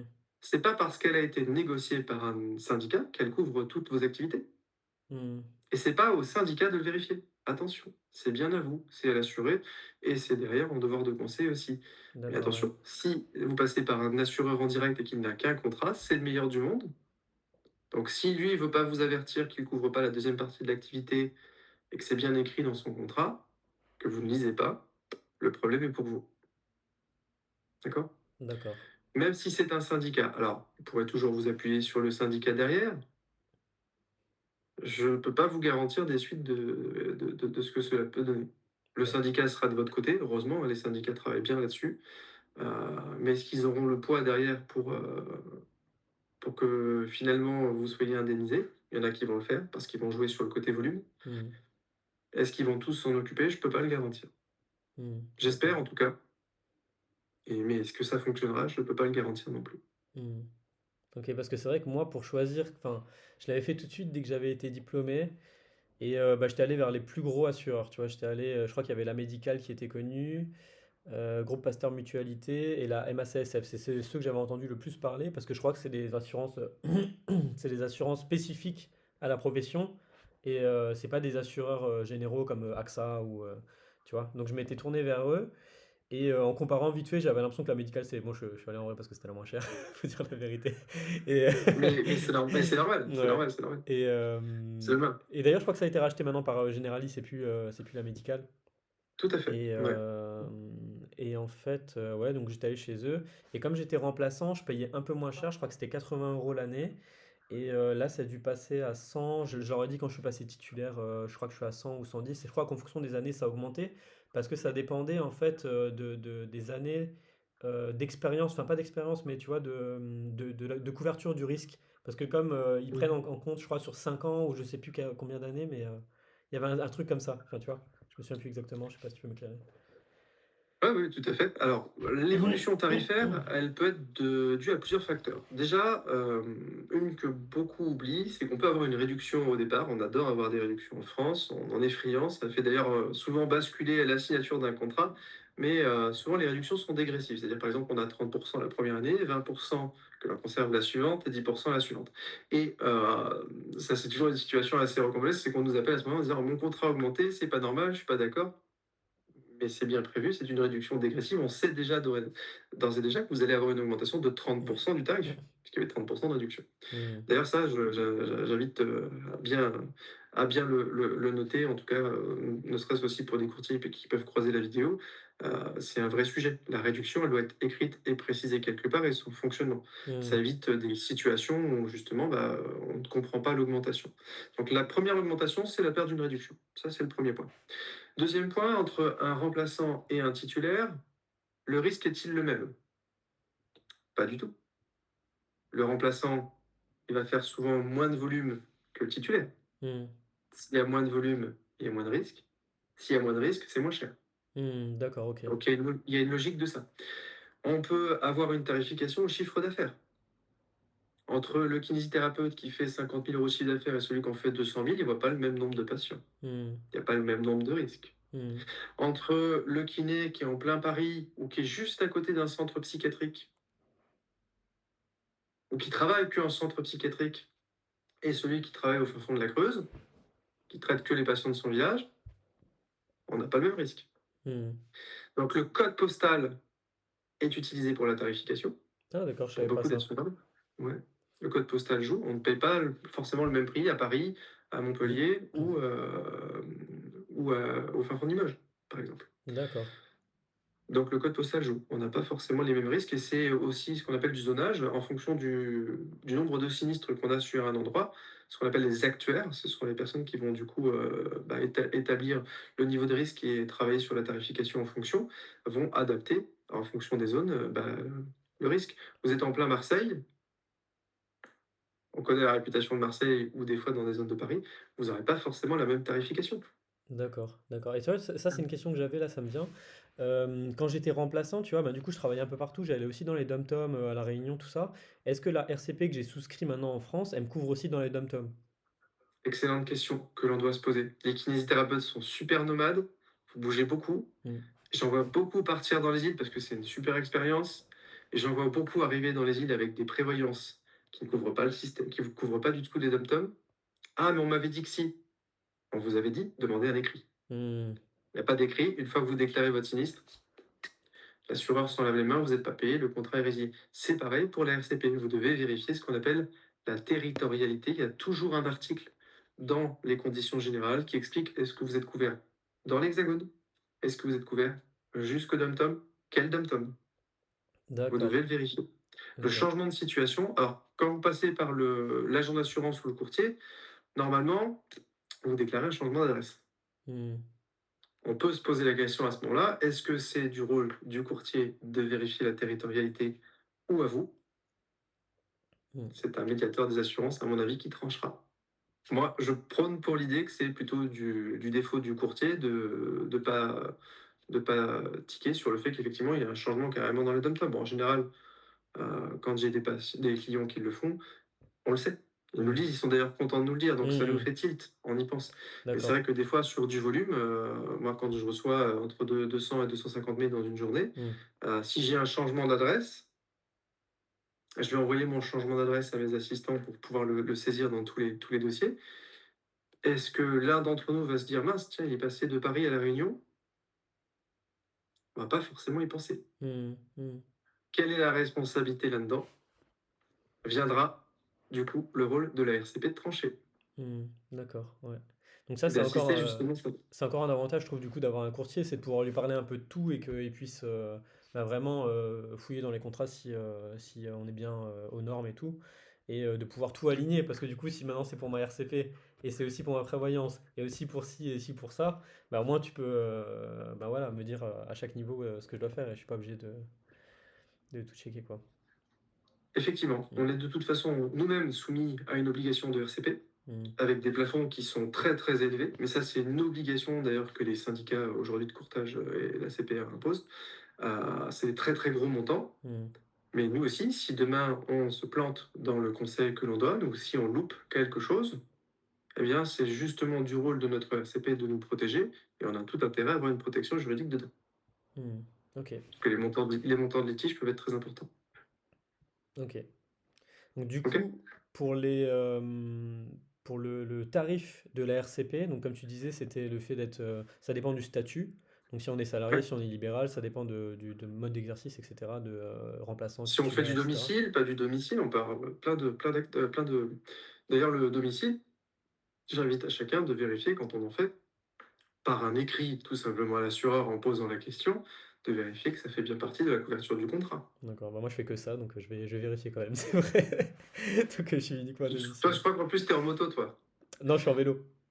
Tu es en vélo. Ah ouais, bon, ça va. Il y a des gens, il y a des gens qui le font en moto aussi. Voilà, Mm. faut croiser aussi. Il y a la RCP, l'assurance aussi du véhicule, Ah oui, qu'il faut ça c'est vrai que vérifier. ça peut être bon à Il faut savoir. bien être clair sur qui paye quoi à ce moment-là. Et ça pareil, si maintenant, imaginons je fais un accident avec mon vélo, donc je tombe moi-même ou je percute quelqu'un, imaginons c'est quelle assurance?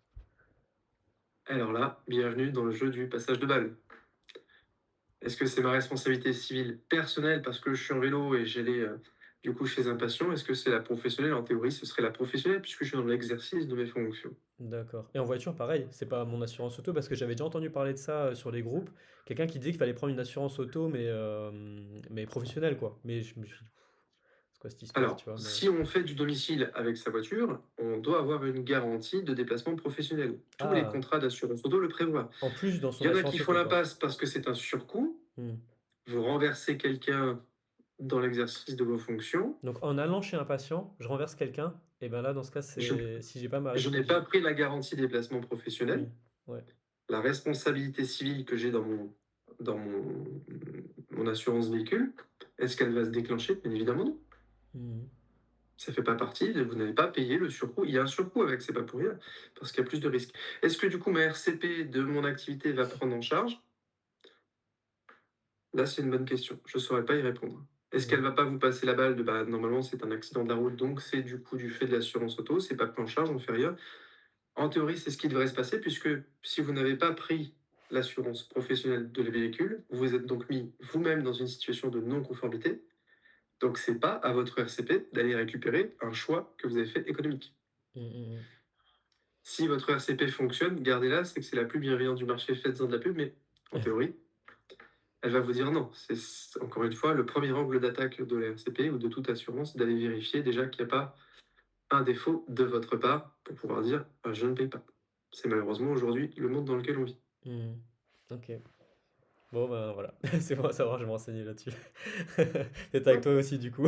On verra après la vidéo. Un petit mail à l'assureur, il n'y a rien de tel, c'est facile. S'il ne vous répond pas, vous l'avez prévenu, vous gardez une trace. Petite astuce, on a tous des boîtes mail, vous créez une boîte archive.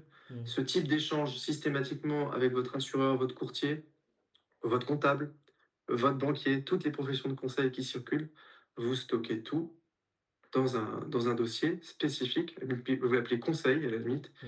Si demain il y a un problème, vous serez bien content d'avoir conservé l'écrit parce que le professionnel en face de vous n'est pas dans l'obligation de vous le fournir. Mmh. OK. Bon à Il peut lui savoir. aussi avoir supprimé sa boîte mail. Mmh mh. Pas de chance, il n'y a plus de traces de rien. Bah oui, c'est pas dans son intérêt de garder les mails, Gardez les traces. qui le l'avantage pas, Et oui. c'est sûr. OK, bon à Si vous savoir. posez une question, pour l'avoir vu aussi pas mal de fois, vous posez, même moi-même dans ma propre vie, vous posez une question par écrit, on vous appelle pour répondre, carton rouge. On est bien d'accord. Mmh, mmh Hein. mh. Ouais. Ah ouais, mais c'est plus facile, c'est parce que c'est compliqué. Non. Si vous posez la question par écrit, c'est pas par un souci organisationnel parce que ça vous fait gagner du temps, c'est pour avoir une trace écrite. Mmh, mmh. D'accord? OK. Bon à savoir. Après, c'est vrai que, bah, comme j'ai dit, on va être méfiant de tout le monde, c'est clair. Mais t'as raison, en vrai, t'as raison, t'as raison. C'est ce qu'il faudrait qu'on fasse C'est une parce que culture, il faut avoir une culture de l'écrit. C'est pas être mmh. méfiant, c'est il faut avoir une culture tout simplement de l'écrit dans le conseil. Mmh. OK. Ça vous aidera, ça vous facilitera la vie. Puis si vous oubliez, déjà c'est facile, ça vous évitera également de redéranger la personne qui vous conseille habituellement. Et puis bah, ça vous protège. Des fois bien mieux qu'un contrat. Mmh. Tout à fait. Mm. Donc on avait dit, le fait de débuter en tant que kiné, ça va coûter moins cher. Il y allait avoir des tarifs, qui vont augmenter ou pas. Il y a le fait de faire des activités différentes, le fait d'être ostéopathe. Je sais que quand je m'étais inscrit moi pour, ma RCP, il m'avait demandé si je faisais de l'ostéopathie. Tu vois? Bon, j'avais mis que non, mais ça faisait augmenter le prix. J'avais regardé pour, pouvoir, juste, m'intéresser. Mm. Et donc voilà, ça c'est un petit peu tous les paramètres qui jouent. Mais donc qu'est-ce qui fait que moi après je vais choisir entre celle-là et celle-là? Pas uniquement le prix, comme tu disais, faut essayer de regarder d'autres paramètres que ceux-là, comme tu disais, peut-être les plafonds de remboursement, d'indemnisation, c'est Oui. ça? Et oui, dans les plafonds d'indemnisation, on va avoir celle à 10 euros qui rembourse 1 million, celle à 20 euros qui rembourse 3 millions. Si demain le plafond d'indemnisation est atteint parce que les dégâts sont graves, on peut se rendre compte assez facilement. Je pense que si on tape plus problématique d'ostéopathie que de problématique de kiné, on va retrouver beaucoup plus d'articles sur de l'ostéopathie. On fait une manipulation des cervicales. Ça arrive à tout le monde. Je crois que à chaque fois que je vois mon ostéopathe, il manipule mes cervicales de manière même systématique. Demain, le geste n'est pas maîtrisé pour des raisons X ou Y. Hmm. Mon ostéo est fatigué. Ça arrive à tout le monde. Mon ostéo chute pendant qu'il fait la manipulation. Sa chaise lâche. On peut avoir vraiment des cas, c'est toujours des accidents bêtes. Mais le geste me blesse définitivement. Je deviens un légume parce que mes cervicales sont touchées. De combien va être le montant à votre avis? Plusieurs millions. Hmm, hmm. On n'est pas juste sur 1 million parce que il faut assurer le revenu de la personne. On ne se rend pas compte, mais quelqu'un qui touche 3 000 à 4 000 euros par mois jusqu'à ses 67 ans ou à vie, le montant, il dépasse le million. Hmm, J'en parle souvent, j'explique souvent aux gens en prévoyance. Vous êtes jeune, vous démarrez, vous avez 25, 26, 27 ans, vous vous blessez dans un accident de voiture le premier jour, vous faites renverser par une voiture, vous perdez l'usage des mains ou des jambes, le rôle de la prévoyance, ça doit être de vous payer votre salaire jusqu'à vos 67 ans. Vous ferez le calcul. hmm, hmm, hmm. Alors quand on est sur 1 000, 1 500 euros, on en parle, c'est pas forcément un sujet. Chez les kinésithérapeutes, on est très rapidement sur du 3, du 5, du 10. Chez du 15 000, Mmh. on a différents montants. Là, quand vous multipliez par le nombre de mois et le nombre d'années qui restent normalement à travailler ou à vivre, je peux vous assurer que le plafond n'est pas le même. Mmh mh. Et quand le plafond est épuisé, qui paye? Mmh. Donc du On coup peut du coup dire que vous avez été du coup insuffisamment couvert à ce moment-là.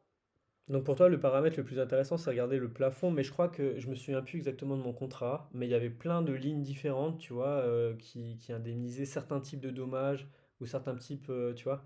Donc, est-ce qu'il y en a vraiment un sur lequel on doit se dire: «OK, celui-là, faut vraiment que je regarde, c'est le plus important et il faut absolument que ce soit à ce plafond-là»? Moi, franchement, j'ai pas fait plus gaffe que ça. Enfin, j'ai essayé de comparer, mais il y avait Le tellement de lignes que je comprenais rien. J'étais: «Vas-y, c'est bon». c'est forcément le corporel. D'accord. En dommage matériel, quel pourrait être le plus gros dommage que vous faites? Il faudrait, je pense, imaginer que le kiné tombe, il ouvre le gaz, ça met le feu à Ouais. la maison, enfin, un truc de dingue dans un manoir, bon, C'est pourquoi ça, pas? truc impossible, ouais. On va tout, mais on va toucher peut-être aux 500 000, aux millions. Mmh. Mais dans le dommage corporel, vous blessez un bébé pour pousser le trait. Le bébé est handicapé à vie.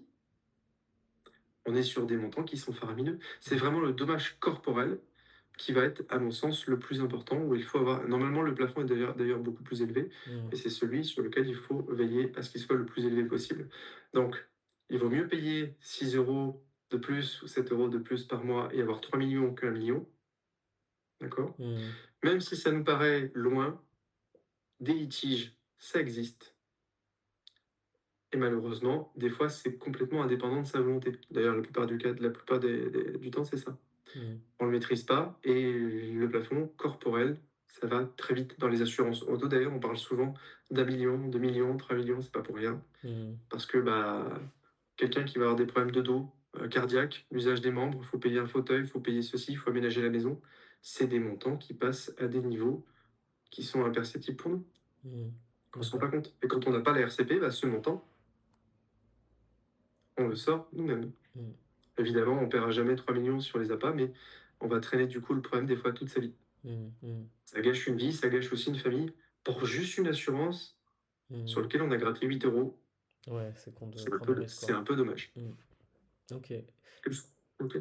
est-ce qu'il y a d'autres paramètres, donc tu sais, des éléments à faire gaffe vraiment, où tu te dis: «Ben, ça dans le RCP, je dois faire gaffe, absolument, autre que celui-là», tu vois, des conseils que tu pourrais avoir où tu te dis: «Ah ben, là, ce truc-là, vous avez pas fait gaffe, mais la petite clause-là, il fallait y faire attention, quoi». La partie exclusion. Alors, dans un document de prévoyance, d'assurance, il y a toujours une partie qui s'appelle lipide, IPID. Lipide, c'est un document qui a été créé, qui est génial, qui tient sur un recto verso. J'inviterai à en incruster un pour montrer. Mmh. C'est un document qui vous met à disposition en quelques secondes l'intégralité des éléments les plus importants du contrat. Je On crois va que j'avais déjà retrouver vu. Il y a pas un peu des pictogrammes comme ça et tout, c'est ça? exactement. Il y a Ouais. toujours 3 paragraphes très Mmh. simples sur le recto. Ce qui est couvert, Mmh. ce qui n'est pas couvert de base, et ensuite ce qui est exclu. Et donc, ce document, si vous ne le lisez pas, vous passez forcément à côté des informations capitales. Alors, si vous ne lisez pas les 60 pages du contrat, parce que vous n'avez pas le temps, parce que c'est humain, alors c'est toujours déconseillé. Il faut lire, malheureusement. Il faut éplucher. Si vous ne comprenez pas, il faut poser la question. Ça prend du temps, mais ça vous évite bien des problèmes. Mais si vous lisez déjà Lipide, si vous devez comparer, vous n'avez pas confiance dans les courtiers, c'est pas un sujet, ça arrive. Moi, aujourd'hui, je me fais aussi démarcher en long, en large et en travers. C'est très drôle pour me vendre plein de contrats d'assurance, parce que j'ai un numéro SIRET comme vous. Mais si vous comparez déjà les IPID côte à côte, vous êtes déjà capable de savoir laquelle, en dehors du tarif, vous couvre le mieux. Il suffit des fois de regarder la taille du paragraphe exclusion. Moi, je rigole quand je vois certains trucs, hein. Mmh. Le paragraphe exclusion, il tient sur une deuxième page. Ah ouais. Et vous avez un tout petit bout sur ce qui est couvert. Mmh. Il y a des cabinets aujourd'hui qui vous démarchent. On ne donnera pas les noms parce qu'il y a des enquêtes, des choses comme ça en cours, on ne peut pas le faire. Mais quand ils vous démarchent, quand vous regardez ce document qui est une obligation de transmission avant souscription, vous devez l'avoir. Si vous ne l'avez pas eu, faute intentionnelle. Vous pouvez déclencher la RCP de la personne. Mais, enfin, faute intentionnelle, pas forcément intentionnelle, des fois ça passe pas dans les pièges joints, mais vous devez l'avoir eu. Sinon, le doute profite à l'assuré. Et donc, en comparant ce document, vous avez une vue tout de suite de est-ce que c'est déjà une bonne assurance ou est-ce que c'est tout simplement une belle coquille vide. Mmh. Et il y a même au niveau assurantiel officiel, c'est-à-dire des noms d'assurance, des assurances qui sont créées aujourd'hui dans des systèmes malheureusement complets d'arnaques, ou quand vous regardez l'intérieur, c'est pourtant légalement fait, c'est-à-dire que c'est bien écrit, je vous couvre, mais je ne vous paye pas. À partir du moment où c'est bien précisé que bah, ça ne couvre que ça et ça exclut tout ça, le système est légal, l'assurance a le droit d'être présentée, c'est vous qui la souscrivez en âme et conscience. Mmh. D'accord. Et oui, et c'est pas parce que vous passez un courtier que c'est mieux fait, c'est pas parce que vous passez par l'assurance en direct que c'est mieux fait. Si c'est bien fait, c'est parce que vous avez bien fait les choses, vous avez relu au moins déjà ce document qui est très important et qui a été mis en place pour vous. Même moi, je m'en sers dans des assurances où bah, c'est pas forcément mon domaine. En tout cas, c'est bien la première chose que je vais aller lire. Et Mmh. toujours la partie exclusion, si un contrat n'exclut pas ce que vous faites, ça veut dire que de base, il le couvre. Mmh, mmh mh. C'est le code des assurances qui le prévoit, c'est à l'assureur de préciser ce qu'il limite. Mmh. Ce qu'il ne limite pas ou ce qu'il n'exclut pas, de base, il doit le couvrir. Mmh. OK. Ah bah, ça, c'est l'avantage, tu vois, de ton métier, c'est que toi, il y a personne qui peut t'avoir, hein, tu vois? Au niveau des contrats, tu carré, tu lis vraiment tout, il y a aucun truc où tu te fais tu vois? Vous dire que j'ai lu tous mes contrats, très clairement, ce serait me mentir. C'est pas Mmh. vrai du tout. Je peux Mmh. pas. Je pense qu'aujourd'hui, dans le nombre d'assurances que l'on a dans une vie, et Mmh. en tant que courtier, je renégocie les miens assez régulièrement. Mmh. euh, je passe également par des gens, entre guillemets, en qui j'ai confiance, avec qui je travaille depuis un petit moment. D'ailleurs, je recommande de temps en temps pour ça. Mais pouvoir tout lire, on sait que c'est impossible. Mmh. C'est ça. D'ailleurs, Mais tu regardes les éléments les plus c'est importants, en fait, quoi. tout à fait. Et Ouais. justement, le système assurantiel, alors l'assureur le sait, vous ne lisez pas. Mmh. Beaucoup jouent là-dessus. Mmh mh. Mais derrière, on a un système de médiation des assurances qui est exceptionnel. J'invite n'importe qui à voir avec qui j'ai passé par le service de médiation. C'est gratuit. Ce n'est pas long comme beaucoup l'imaginent. Mmh. Ça se fait en ligne. Et le médiateur des assureurs fera toujours profiter à l'assuré le moindre doute. Mmh. D'accord? Et ça, on le sait pas. Et d'ailleurs, beaucoup de courtiers le savent pas, hein, ou d'assureurs. Donc, bah, c'est un peu aujourd'hui un dada que j'ai pris de faire évoluer ces gens-là parce que ça dessert complètement le métier. Mmh mh. Il suffit d'un courtier, d'un assureur qui fait n'importe quoi, et on se retrouve tous touchés dans le milieu par cette notoriété. D'ailleurs, Mmh. est-ce que ma RCP pourrait fonctionner dans ce moment-là? À ce moment-là, je pourrais me poser la question. OK. Ça peut être un sujet intéressant à travailler. Je voulais savoir, est-ce que tu as des grands noms d'assurance, que tu conseillerais, tu vois? Et d'autres que tu conseillerais pas, où tu te dis: «Ah bah, ceux-là vraiment, faut laisser tomber» ou même des catégories générales? Tu vois, comme je disais, il y a des assurances spécifiques, pour les kinés, MACSF et cetera et d'autres, plus, générales, est-ce que enfin, qu'est-ce que tu conseillerais de voilà, globalement quoi, de ce que tu as pu voir et connaître? Alors, de ce que j'ai pu voir, alors je fais attention parce que profession de conseil veut dire que si j'envoie vers un assureur plus que d'autres, c'est un conseil que je donne qui est ici. Mmh. Alors, je vais tourner les choses de manière un peu plus, comment dire, avantageuse aussi à mon sens, c'est qu'il y a effectivement des noms qui ressortent plus que d'autres. Sur la RCP, je n'ai pas entendu aujourd'hui de nom de RCP où il y a un problème. C'est-à-dire, on ne m'a jamais contacté en disant j'ai un problème avec ma RCP. Ça pourrait arriver, on en a parlé tout à l'heure. Mmh. J'ai un problème avec ma RCP parce que ceci, parce que cela. Alors, je rectifie. J'ai bien eu des soucis où la RCP se déclenche pas, où on a l'impression qu'il vous mène en bateau, Mmh. parce que le litige est avec le même assureur que là où il y a la RCP. Mmh mh. Ça, malheureusement, oui, ça C'est ce que tu existe. disais, ouais. Donc, je ne pourrais pas dire qu'il y a vraiment un meilleur assureur qu'un autre. Dans les assurances qui fonctionnent bien en RCP, par contre, pour l'avoir bien déclenché avec le client, on va retrouver effectivement la MACSF. On a une RCP ici qui est très fonctionnelle, qui a un tarif qu'on voit assez souvent plus bas que d'autres. On a des banques qui peuvent ressortir. On a eu un cas avec une RCP justement au Crédit Agricole, donc la protection juridique du Crédit Agricole s'est bien déclenchée, c'était d'ailleurs une option. On a des noms comme ça qui ressortent, qui fonctionnent bien. Il y a du AXA, il y a du La Médical, il y a du groupe Pasteur Mutualité. Est-ce qu'il faut aller vers un assureur qui a un nom médical parce qu'on est médical ou paramédical? Malheureusement, à ce niveau-là, on joue surtout sur du marketing. D'accord. D'accord? Si je m'appelais Kiné Assurance, je récupérais fatalement à terme beaucoup plus de kinésithérapeute que si je m'appelais Guillaume Assurance. Mmh mh. Tout à fait, ouais, D'accord? bonne idée de Est-ce que mon d'assurance. contrat est plus adapté?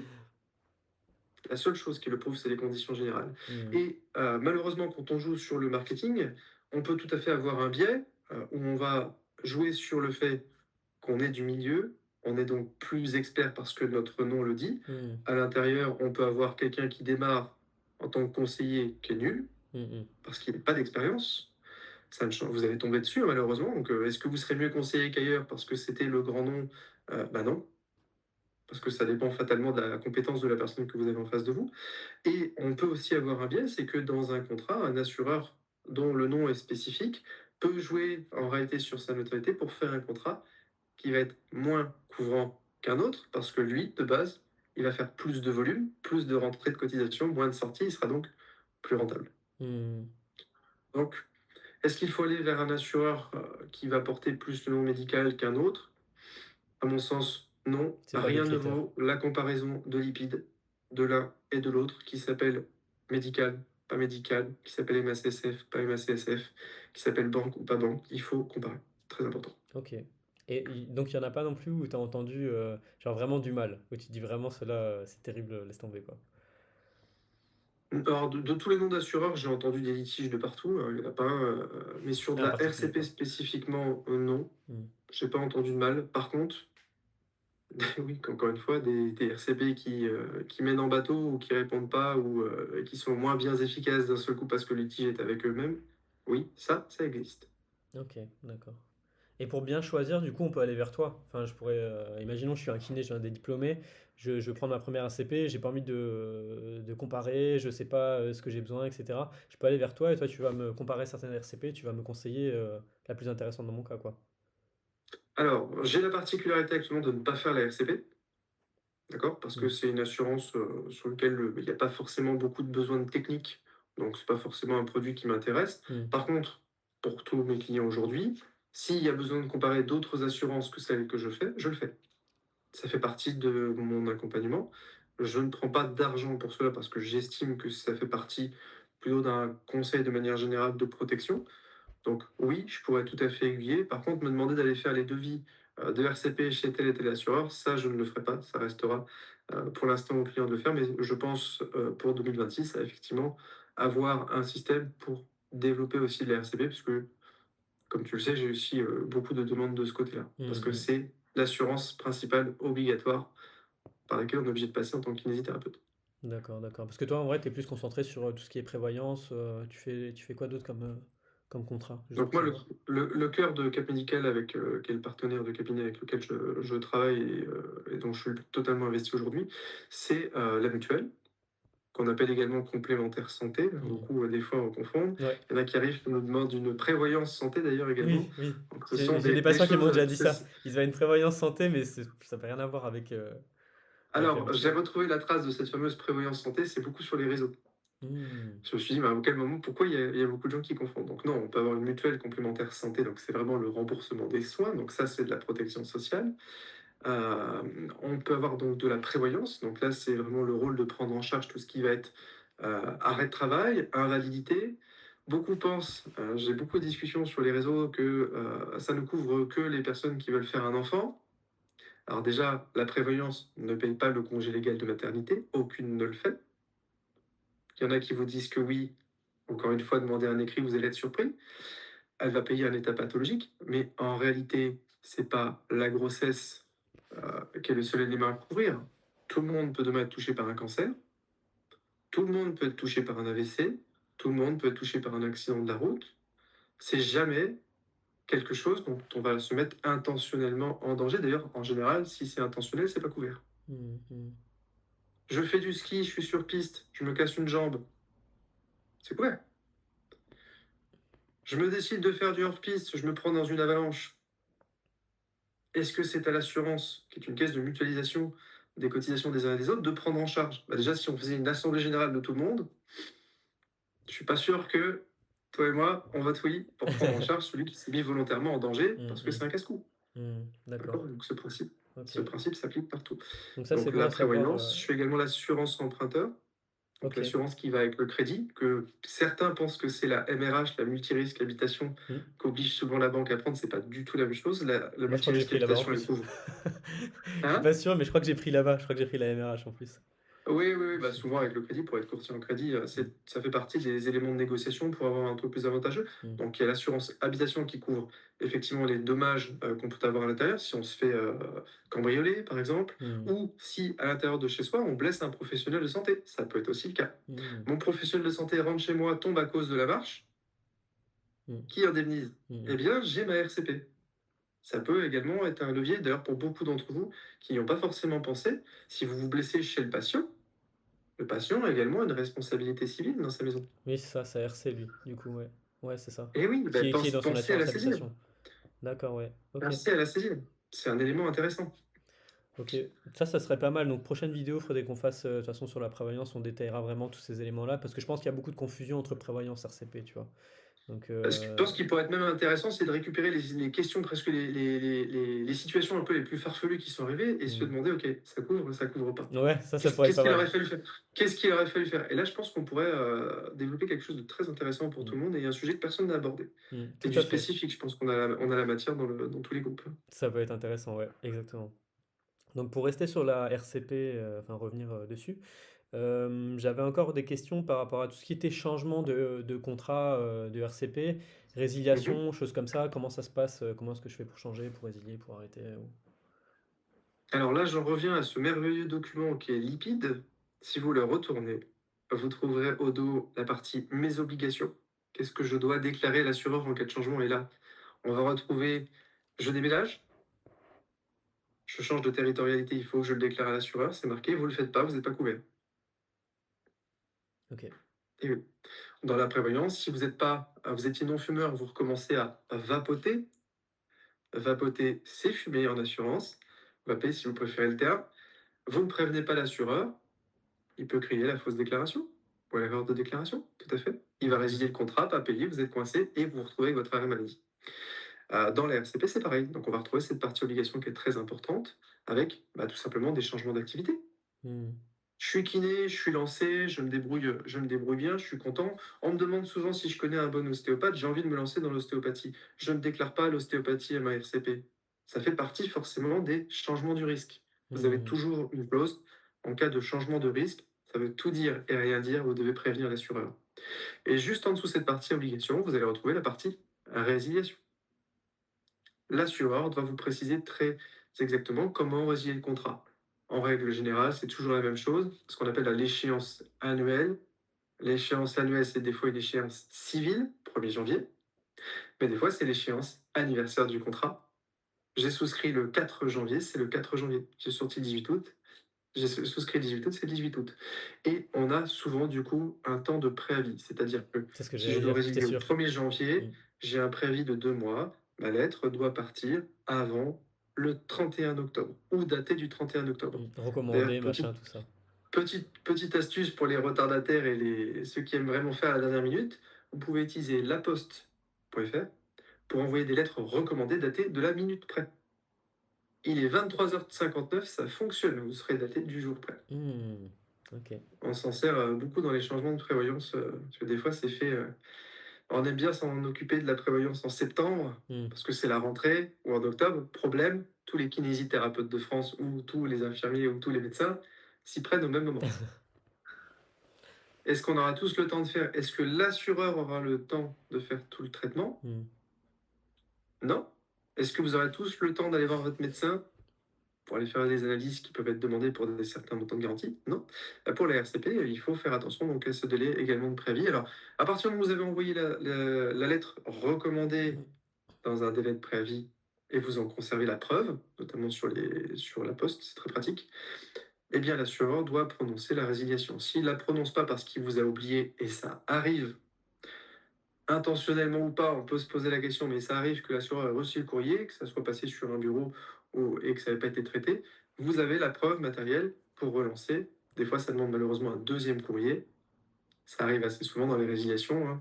L'assureur a vu les choses, mais n'a pas appliqué la résiliation. On a des cas où alors il oublie de retirer son prélèvement, ça arrive aussi, Mmh. parce que c'est différents services qui doivent se coordonner. En tout cas, c'est toujours vous qui vous retrouvez lésé dans ce système-là. Mmh. Si vous n'avez pas gardé la preuve, c'est compliqué.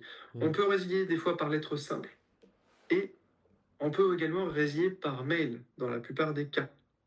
Le mail, aujourd'hui, au niveau juridique, est considéré pour un accusé-réception. Mmh. C'est très méconnu, il y a des assureurs qui ne le prennent pas.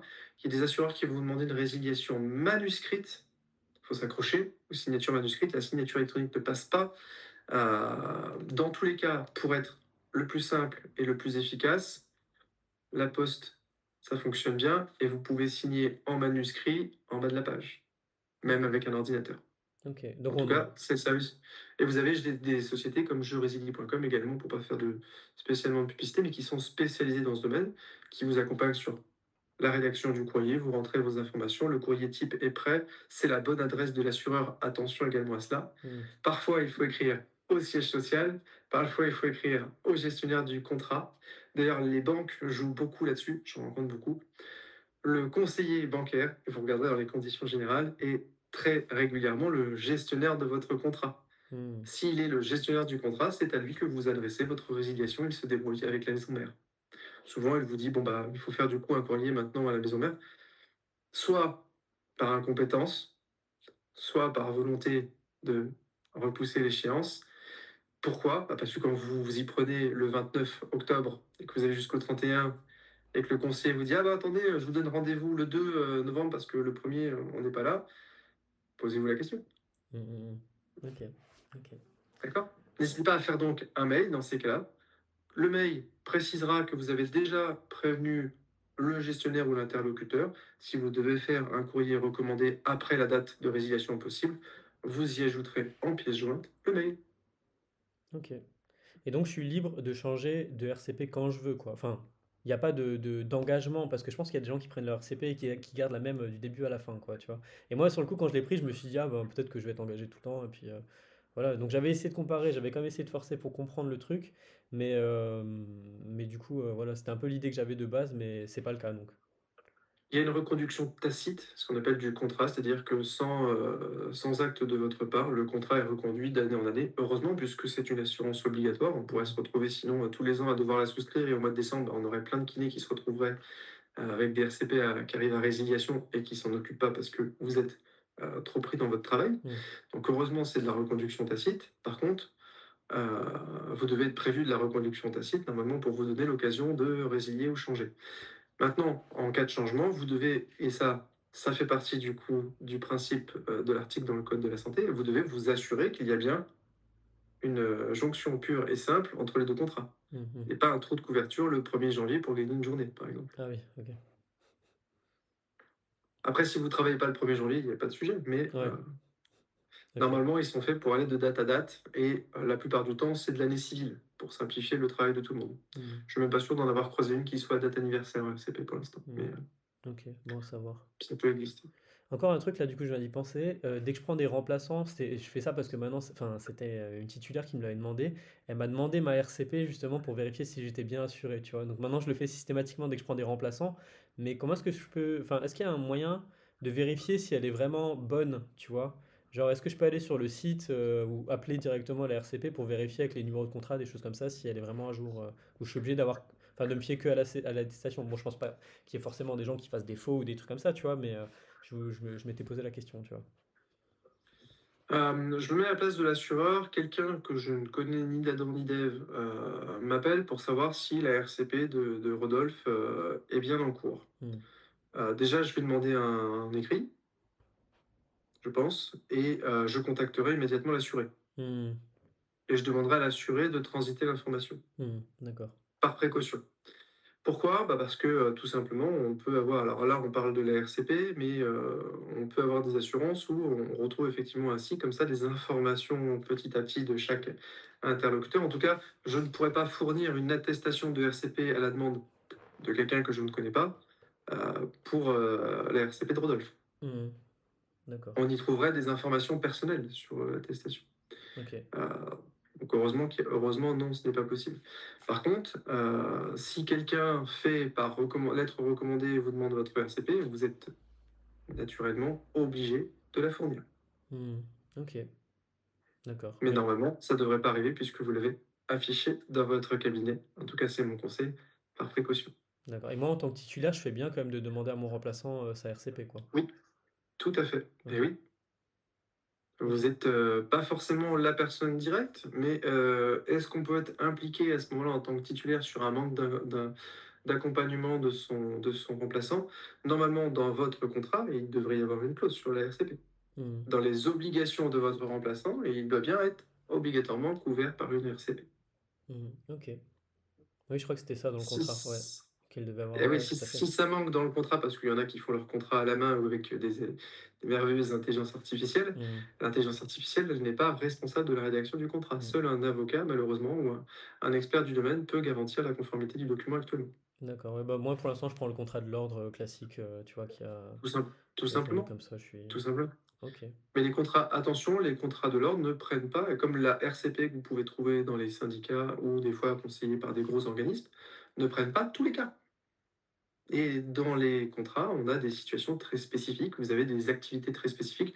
Je prends, par exemple un cas particulier, je suis kinésithérapeute titulaire, je prends un remplaçant Mhm. et mon remplaçant fait de l'ostéopathie. On repart toujours sur ce système-là. Je suis pas au courant, il me le dit pas. Il va chez un de mes patients habituels, il continue la prise en charge et il le blesse. S'ensuit bien des questions. Qui est responsable de quoi? Est-ce que c'était au remplaçant de me dire qu'il allait faire de l'ostéopathie? Est-ce que j'ai une responsabilité là-dedans ou non? Dans tous les cas, on a intérêt à avoir une protection juridique. Mhm. Ok, ok. Bon, bah. L'envers, c'est les autres, toujours. Mhm. Ok, bah écoute, je crois que j'ai plus de questions. En même temps, on a vraiment parlé de beaucoup, beaucoup, beaucoup de choses. Je pense qu'on a Oui, on vraiment a. fait le tour du sujet, hein. Je sais pas ce que toi t'en penses, si tu as d'autres éléments à ajouter, mais là pour l'instant, je trouve que c'est vraiment. Enfin, moi, Oui, une question, je trouve que une tu. question qu'on m'a déjà Dis-moi. posée, c'est est-ce on peut être malusé? Je sais Ah pas si tu oui, avais, ouais, déjà vu ce type de question. pas bête, ouais. Donc, dans les RCP, il n'y a pas de bonus-malus comme l'assurance automobile. Donc, Hmm, pour ceux qui ne connaissent pas, quand on n'a pas d'accident pendant des années, on a un bonus, une réduction sur le contrat. Et quand on a un sinistre, qu'on a coûté à l'assurance automobile peut appliquer donc un malus, c'est-à-dire une majoration du tarif lié au sinistre que l'on a eu, ou alors carrément résilier le contrat. Donc, ça reste des cas extrêmes où la RCP peut résilier le contrat, déjà, elle a le droit de le faire. C'est ah, déjà elle-même a le arrivé. droit de le faire, d'accord, ok, ça c'est bon à savoir aussi. Et oui, erreur de déclaration, tout simplement. Vous avez Hmm, déclaré une nouvelle activité, vous ne l'avez pas. Même si du coup le litige est présent sur une activité de kinésithérapie, vous avez oublié ou pas prévu de déclarer l'activité d'ostéopathie parce que c'était une surprise, vous êtes en fausse déclaration. hmm, L'assureur a le droit de dire je ne suis pas au courant, je résile le contrat. hmm, Même si le problème tient bien de la kinésithérapie et que la kinésithérapie est bien couverte. Attention à cela. hmm, Donc hmm. la fausse déclaration, c'est vraiment la chose sur laquelle on doit faire attention. Donc on ne peut pas être malusé. Par contre, une ERCP, dès lors que l'on a un sinistre, ça s'appelle pas un malus, mais c'est la même chose, peut majorer son tarif. Il peut également aussi décider de ne pas renouveler le contrat. Oui, Ah, il a ok. le droit. Vous devez en être prévenu et avoir évidemment la possibilité de vous retourner et de souscrire une nouvelle RCP. Est-ce que la nouvelle RCP a obligation de vous accepter? On reboucle avec la question de départ. Non. D'accord. Et il se passe les infos aussi entre chaque assureur, comme je crois que pour les assurances auto, c'est un truc comme ça, tu vois. Non, non, non, non, il n'y a pas ça. Par contre, vous avez des assureurs qui sont du même groupe, Hmm, qui peuvent se croiser en information, tout à fait. Mais donc l'assureur ne peut pas refuser du fait que vous ayez trop de sinistres, comme en assurance auto. Mais ce qu'il vous refuse, c'est forcément, alors en général, il vaut mieux, hein, c'est qu'il, par exemple, il ne couvre pas la totalité de vos actes. hmm, hmm. D'accord. D'accord? Ok. Ah oui, Parce que vous avez décidé d'utiliser par exemple une nouvelle machine, prenez attention, faites attention également à cela. Vous activez une nouvelle machine pour faire vos soins, prenez une photo de la machine, envoyez un mail à votre assureur, ça vous coûte rien, hmm. Et qui d'accord? est demandé la Ça vous coûte confirmation rien. que c'est bon pour lui, quoi. Oui, tout à fait. À partir du moment où il répond pas, il accepte. C'est le principe, Ah ça ouais. c'est cool. De la même façon, petite astuce très intéressante, même à titre personnel, à partir du moment où vous avez du matériel et que vous avez toujours du matériel de valeur, prenez-le en photo. Prenez des photos régulièrement du cabinet, envoyez-le. En cas d'incendie, en cas de dommage, en cas de vol, si vous n'avez pas déclaré les choses, si vous n'avez pas les factures, parce que des fois, quand ça brûle, on a ces factures au même endroit que là, on avait le matériel, Hmm, hmm. bon courage. Vous avez fait des photos, vous avez prévenu l'assureur, Vous avez donc déclaré la possession des choses, on peut faire déclencher du coup l'indemnisation. C'est une astuce toute simple à faire une fois par an. On est à l'ère du numérique, vous avez tous un téléphone. Mm. Ça prend 20 secondes. Vous envoyez à l'assureur juste pour stockage dans le dossier. Mm. C'est fait. Ok. Pareil pour l'assurance habitation chez vous. Ça marche très bien. Bon à savoir. Il y avait un truc aussi, ouais, imaginons, j'ai un sinistre, je sais pas, genre, j'ai pas assuré bah, l'ostéopathie, imaginons. Donc, l'ostéopathie, je l'ai pas encore assuré. J'ai un sinistre d'ostéopathie, je peux pas l'assurer après coup. Je peux pas faire, je peux pas dire, Ah, tu vois. c'est effectivement une bonne question. Alors, beaucoup attendent d'avoir le problème pour aller chercher l'assurance. Bien Mhm. évidemment, ça ne fonctionne pas. Mhm. Hein. On peut toujours essayer de gruger. Je le déconseille, bien évidemment, on perd toujours. De se dire, mais on va essayer de décaler la date du sinistre, je vais prendre le contrat dès aujourd'hui, puis on va s'arranger avec le patient, on va dire, tiens, finalement, c'est arrivé mardi ou mercredi prochain. Mhm. Vous vous exposez à de la fraude à l'assurance, les dégâts sont beaucoup plus élevés que le risque que vous auriez couvert dès le départ. Pour une Mhm. assurance, encore une fois, qui coûtait 10, 15, 20 euros par mois en Mhm. charge professionnelle. Quand on est en micro, on peut encore en discuter, mais la plupart d'entre vous sont quand même sur des sociétés. Ne pas payer un tel contrat d'un tarif aussi dérisoire par rapport à ce qu'il apporte derrière en sécurité, Ça ça vaut se le coup. pardonne pas, Mhm. entre guillemets. De toute Mhm. façon, le code de la santé ne le pardonne pas. Hein. Mhm. Ok. Bon, bah voilà, au moins c'est clair par rapport à ça. Voilà. Parce que je suis sûr que certains y avaient pensé, tu vois, ou s'est dit, ah bah, ouais, bah, ça Ah arrive, oui, je fais comme ça, tu vois, donc toujours, voilà, toujours. Le je nombre de préfère. personnes qui m'appellent vont dire ah, j'ai eu un accident, il me faut une prévoyance, ou Mhm. là j'ai des symptômes, ou j'ai ceci. Mhm. C'est toujours la même chose. C'est Mhm. trop tard. Vous arrivez dans une caisse, vous n'avez pas cotisé, vous allez prélever. Le problème, c'est vos cotisations des confrères et des consoeurs. Mhm. Du coup, ça, c'est un peu vos confrères et vos consorts que vous allez voler, pas l'assureur. L'assureur, il n'a pas une bille dedans, il s'en fiche. Hein. Mhm. On pense toujours qu'il protège son argent. Il protège l'or sur lequel il est assis et sur lequel il vit. Parce qu'il a des frais de fonctionnement qui tiennent évidemment sur vos cotisations. C'est comme ça que ça fonctionne. Mais principalement, c'est pas son argent qu'il défend en premier lieu, c'est le vôtre. Mhm. Ok, bah écoute, c'est parfait. Je sais pas s'il y a encore un point qui te vient, sinon, moi j'ai, enfin là, comme ça, c'est la Mm. vidéo que j'aurais rêvé d'avoir, perso, vu que je comprenais rien à tout ça, là pour moi c'est très clair hein, maintenant. Ouais, je pense qu'on a vraiment abordé des sujets bien, bien plus loin que ce qu'on on aurait fait sur une vidéo de base. Mhm. Si je peux vraiment donner un dernier conseil à tout le monde, c'est quoi qu'il arrive, que ce soit une RCP ou autre chose, si on doit faire une comparaison, c'est pas un ou deux contrats, c'est toujours trois. On verra une différence tarifaire énorme et surtout ne pas se faire avoir par le prix, de deux façons. C'est pas parce que c'est pas cher que c'est une pépite, parce que déjà s'il y avait une assurance pas chère qui couvrait parfaitement tout le monde, on serait tous à la même assurance, mon métier n'existerait pas. Mhm. Et deuxième chose, c'est pas parce qu'on paye très cher qu'on est mieux couvert non plus. Un assureur dans la caisse d'indemnisation s'effondre, qui du coup augmente tous ses assurés, il va des fois aussi en même temps dégrader la qualité de ses contrats et la couverture. Donc il va augmenter le prix, dégrader le contrat. Vous payez plus cher, vous êtes moins couvert. On comprend bien ici que le prix n'est pas un symptôme qu'on est mieux couvert, en tout cas, ou une garantie. Mhm. Ok, bah Et super. ne pas croire sur parole également les dires d'une seule personne. C'est bien d'aller voir différentes maisons, en tout cas. Ok, parfait. Bah écoute, c'est nickel pour la vidéo là, je pense. Je voulais juste savoir pour ceux qui voudraient te contacter maintenant, tu vois, qui ont des questions à ce sujet-là ou qui voudraient prendre une prévoyance et qui voudraient être bien informés de tout avant de souscrire, comment est-ce qu'ils font pour pouvoir te joindre en fait? Alors aujourd'hui, le nombre de contacts le plus élevé que j'ai, c'est soit par mail, directement sur mon adresse mail, donc qui est disponible sur les différentes pages que j'ai, que ce soit LinkedIn, Facebook. Mais sinon, le plus simple, je pense, pour les kinés aujourd'hui, ça reste Messenger sur Facebook. Ok. J'arrive à répondre à tout le monde. J'ai un écran spécifique pour ceux qui se posent la question de comment je fais pour répondre aussi vite. J'ai toujours un écran qui est connecté sur Facebook principalement, où je réponds à des dizaines de personnes toute la journée, entre deux rendez-vous sur ma pause. Donc c'est assez rapide. Ok. On me contacte ici. On regarde avant toujours, Mm. ça c'est du conseil pur, si effectivement il faut faire quelque chose. Il y a beaucoup de personnes à qui j'ai dit: «Mais là, malheureusement, votre prévoyance, faut pas bouger. Votre situation médicale, effectivement, on va payer moins cher».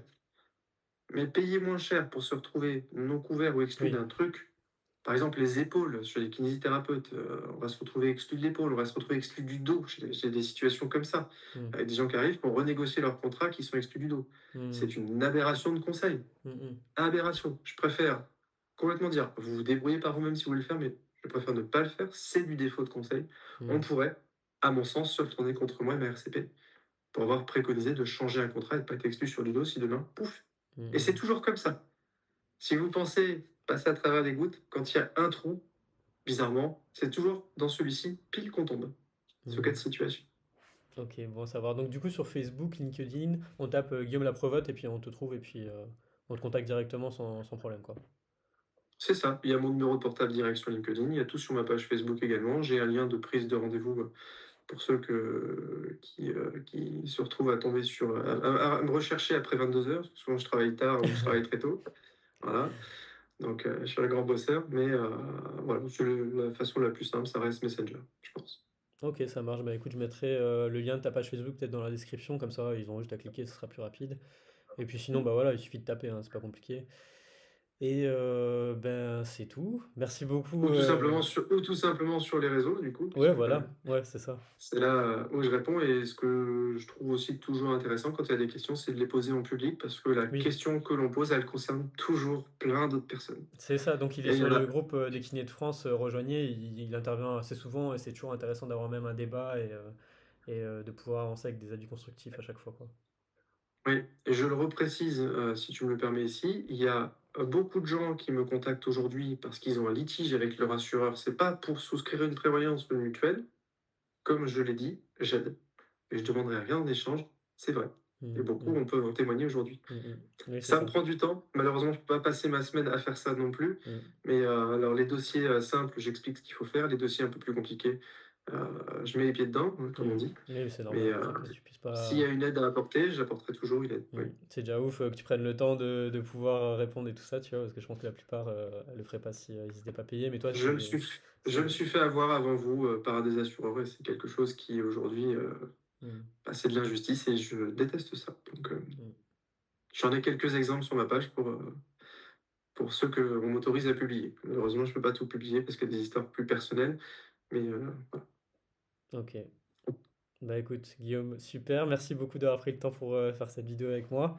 Je pense qu'on a Merci à toi. été intéressants. Les gars, dans les commentaires, vous direz si c'était cool pour vous. Si vous avez d'autres questions, comme je l'ai dit, vous les mettez dans les commentaires. Et puis, bah, on se revoit une prochaine pour, la prévoyance ou d'autres. Donc si vous avez d'autres sujets qui vous intéressent aussi, dites-le nous et puis on verra pour refaire des vidéos régulièrement ensemble, hein. Avec plaisir. Merci Je à répondrai tous. présent. Bon courage.